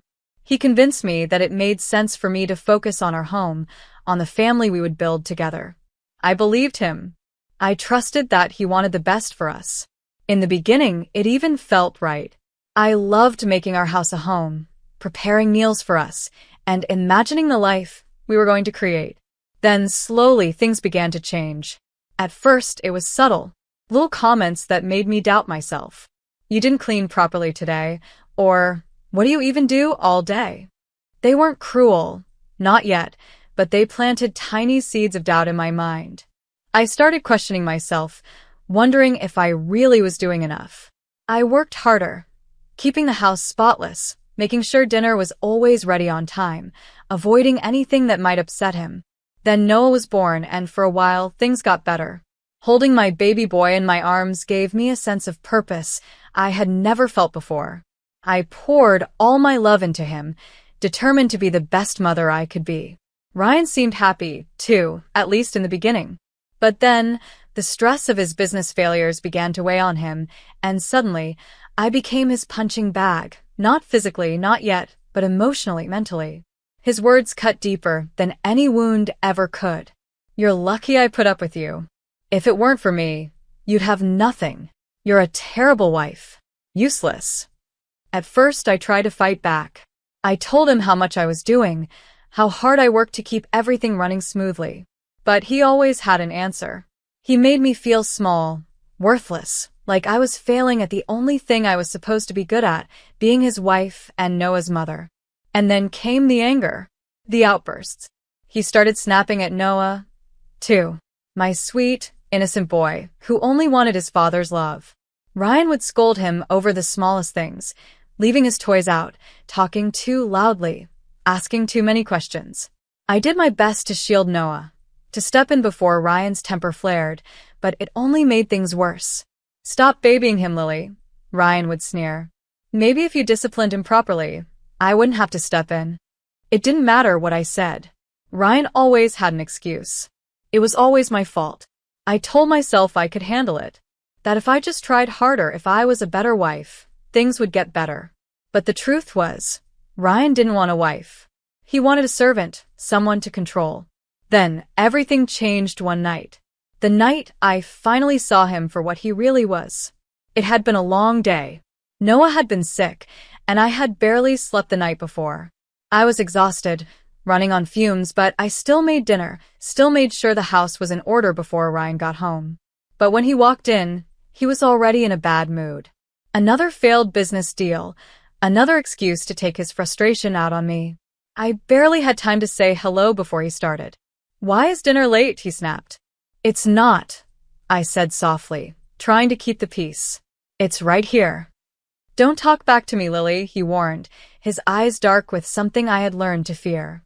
Noah was sitting at the table, watching everything with wide eyes. I forced a smile and said, let's just eat, okay? But Ryan wasn't interested in dinner. He wanted to fight. You don't do anything all day, and you can't even have dinner ready on time? He spat. I wanted to tell him how I had been taking care of our sick child, how I had been running on no sleep, how I had done everything I could to keep things together, but I knew it wouldn't matter. Nothing I said would ever be enough. He grabbed my arm, his fingers digging into my skin. I asked you a question, he growled. Noah let out a small, scared whimper. My heart clenched. I couldn't let him see this. Ryan, please, I whispered. Not in front of Noah. That was the wrong thing to say. His eyes flashed with rage. The next thing I knew, I was falling. My feet slipped, and suddenly, I was tumbling down the stairs. I don't remember the moment I hit the ground. Only the sharp pain that shot through my body, the sound of Noah screaming, and then darkness. When I woke up, everything hurt. My head was pounding, my arm felt like it was on fire, and the bright lights of the hospital room made it hard to focus. My mother's face was the first thing I saw. She was sitting by my bedside, her eyes red from crying. Mom, I croaked, my voice weak. She took my hand, squeezing it gently. You're safe, sweetheart. You're safe now. But I wasn't, because Ryan hadn't been arrested. He hadn't been punished. And I knew, as long as he was free, I would never truly be safe. I wanted to believe it was an accident, that maybe I had just lost my balance, that it wasn't as bad as it seemed.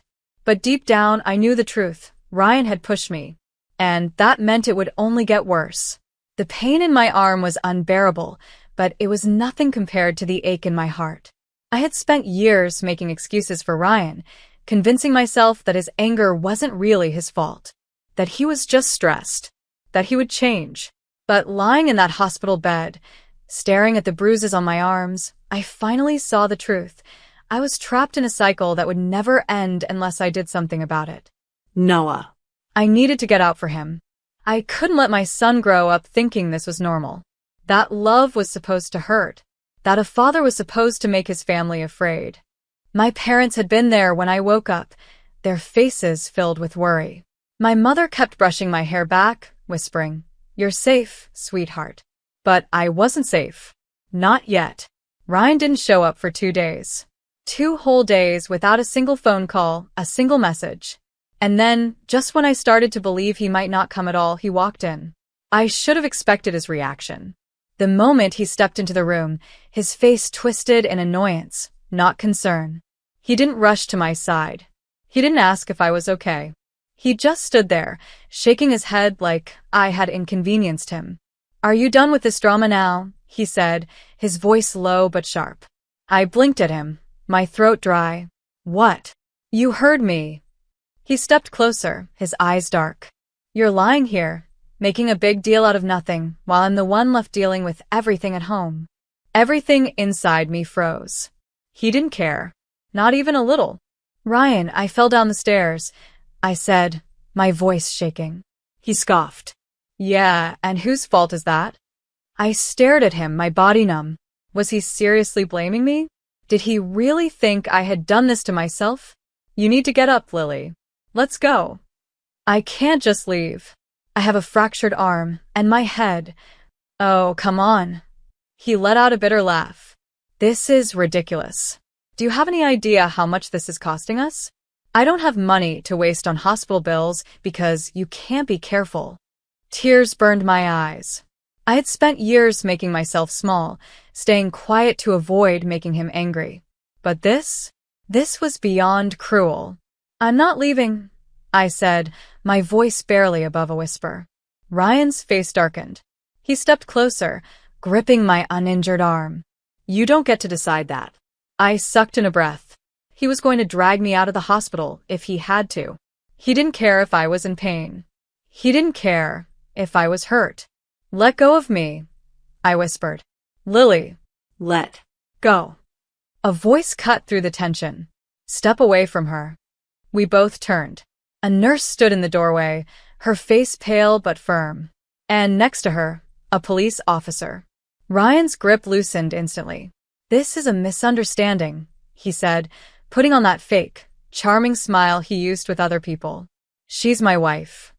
The officer didn't move. "I don't care who you are.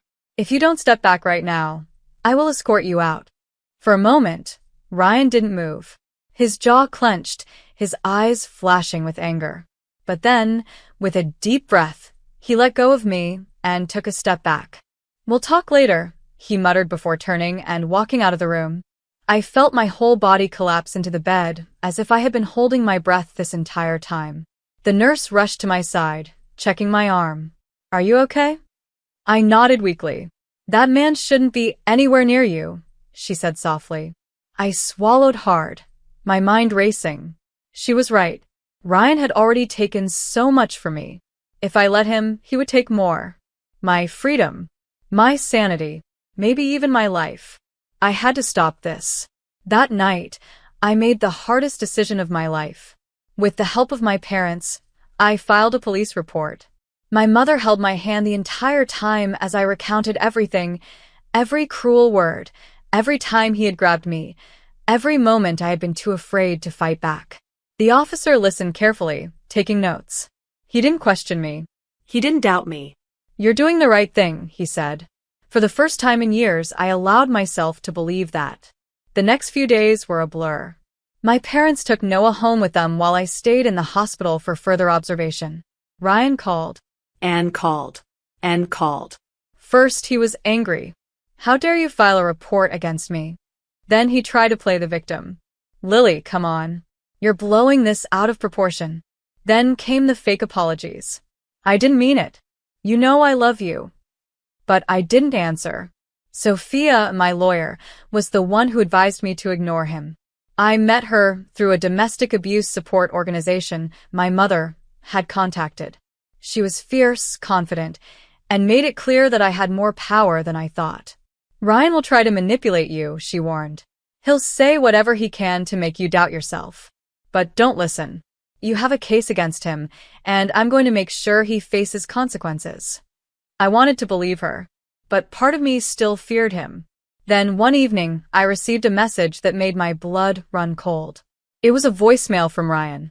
"You think you can just walk away from me?" His voice was calm, too calm. "You're going to regret this, Lily. You have no idea what you've started."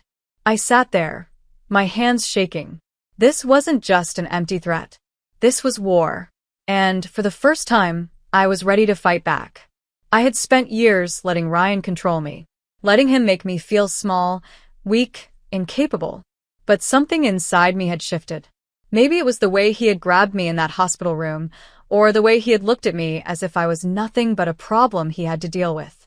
Maybe it was the way he had threatened me in that voicemail, his voice laced with quiet, simmering rage. Whatever it was, I knew one thing: I wasn't going back. Sophia told me that abusers like Ryan thrived on fear. They relied on their victims being too scared to fight back. That's why he was trying so hard to break me down with his messages, switching between threats and fake apologies, hoping I would cave in, hoping I would give up and come crawling back. But I wasn't the same woman I had been before that fall.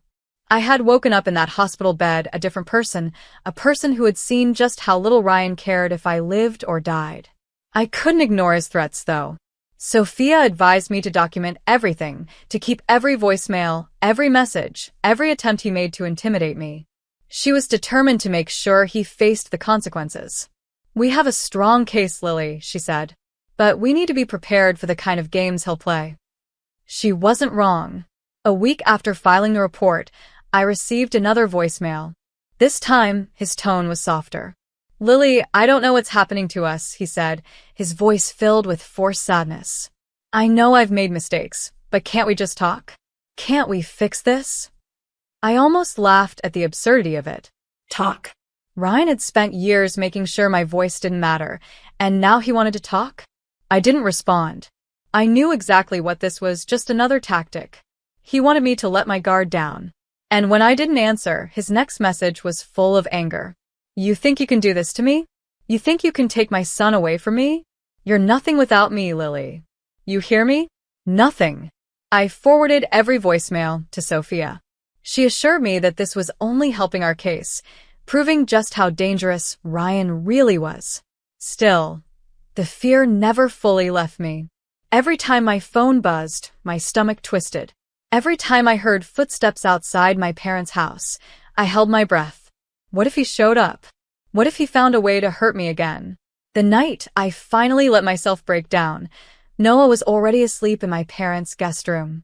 My mother found me sitting on the couch, staring at my phone with tears running down my face. "He won't stop," I whispered. "What if he never stops?" She sat down beside me and wrapped her arms around me like she used to when I was a child. "You're not alone in this, Lily," she said softly. "We're here. Sophia is here. You are stronger than you know, sweetheart." For the first time in a long time, I let myself believe her. The court date was set. I knew Ryan would try to make himself look like the victim. That was his specialty, convincing people that he was the one who had been wronged. But I had something he didn't have: the truth. When I walked into the courtroom, my hands were trembling.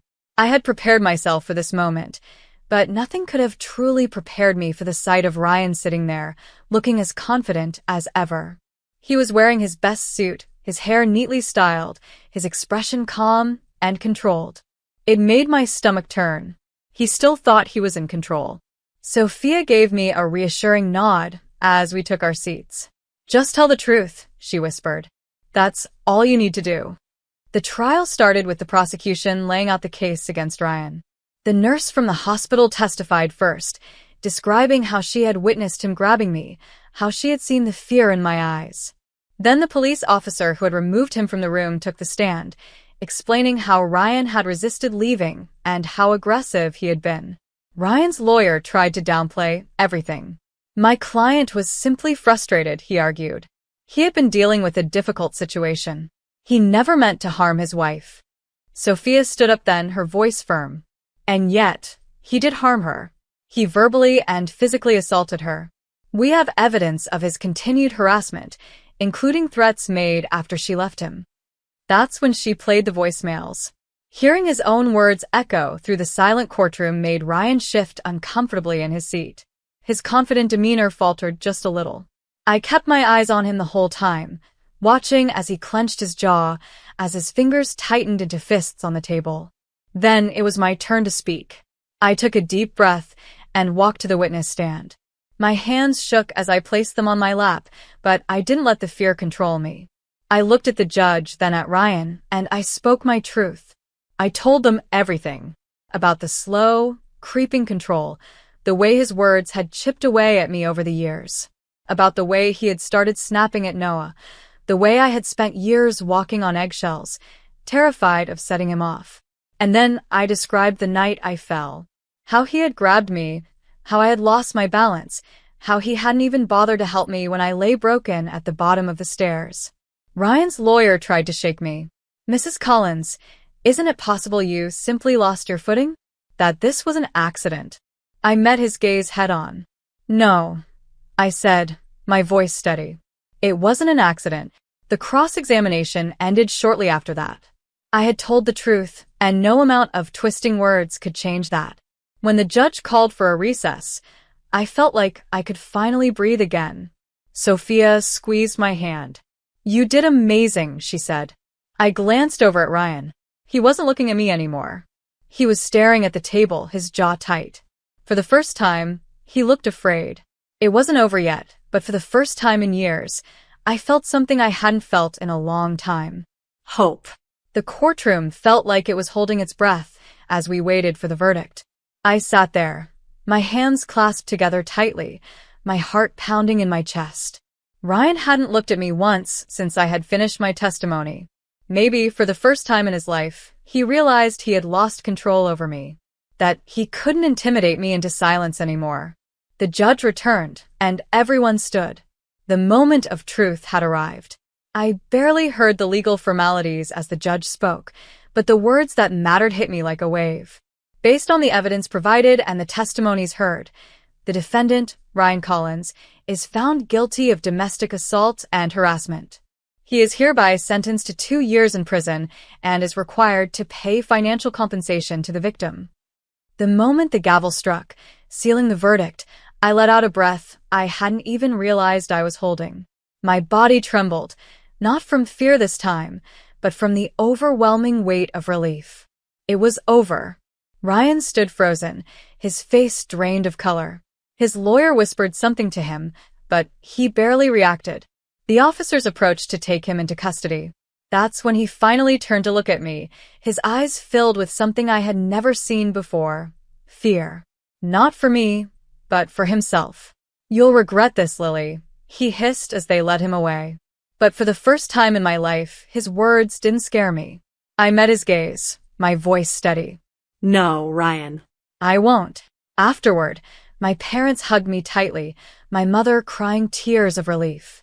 Sophia patted my shoulder and said, "You did it, Lily. You got justice." I nodded, but deep inside, I knew that justice wasn't just about Ryan going to prison. It was about finally taking back my life. The first night in my new apartment felt surreal. Noah was already asleep in his bed, safe and peaceful. I sat in the living room, staring at the walls of this small, unfamiliar space, and for the first time in years, I didn't feel trapped. I wasn't looking over my shoulder. I wasn't holding my breath, waiting for the next storm to hit. I was free. But freedom didn't mean everything was suddenly perfect. The emotional wounds still lingered. Some nights, I woke up in a panic, my heart racing as if I expected Ryan to still be there, yelling, grabbing my arm, making me feel small. But then I would hear Noah's soft breathing in the next room, and I'd remind myself he's gone. He can't hurt us anymore. I didn't just want to survive. I wanted to rebuild, to find myself again. That's when I started writing. At first, it was just for me a way to process everything, to make sense of the years I had lost. But then one night, I decided to share my story. I started a blog, writing about what I had been through, about how I had found the strength to leave. I didn't expect much. I thought maybe a handful of people would read it. But within weeks, my inbox was flooded. Messages from women, some in situations just like mine, some who had escaped, some who had never spoken about their abuse before. They told me that reading my words made them feel seen, that it gave them hope. And for the first time in years, I felt like I had a purpose again. I kept writing, kept sharing. Soon, my blog turned into a community, a space where survivors could speak without fear, where they could find support and resources to escape their own nightmares. I worked with organizations that helped victims of domestic violence. I connected with lawyers, therapists, and shelters, using my platform to guide women toward the help they needed. And as my blog grew, so did my confidence.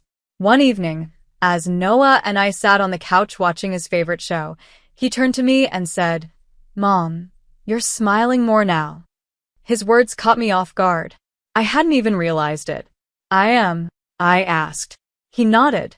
"Yeah, you used to look sad a lot, but now you look happy."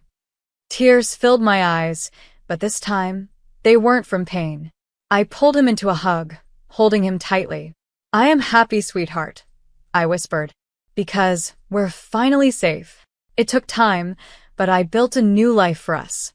I became financially independent, something Ryan had once made me believe I could never be.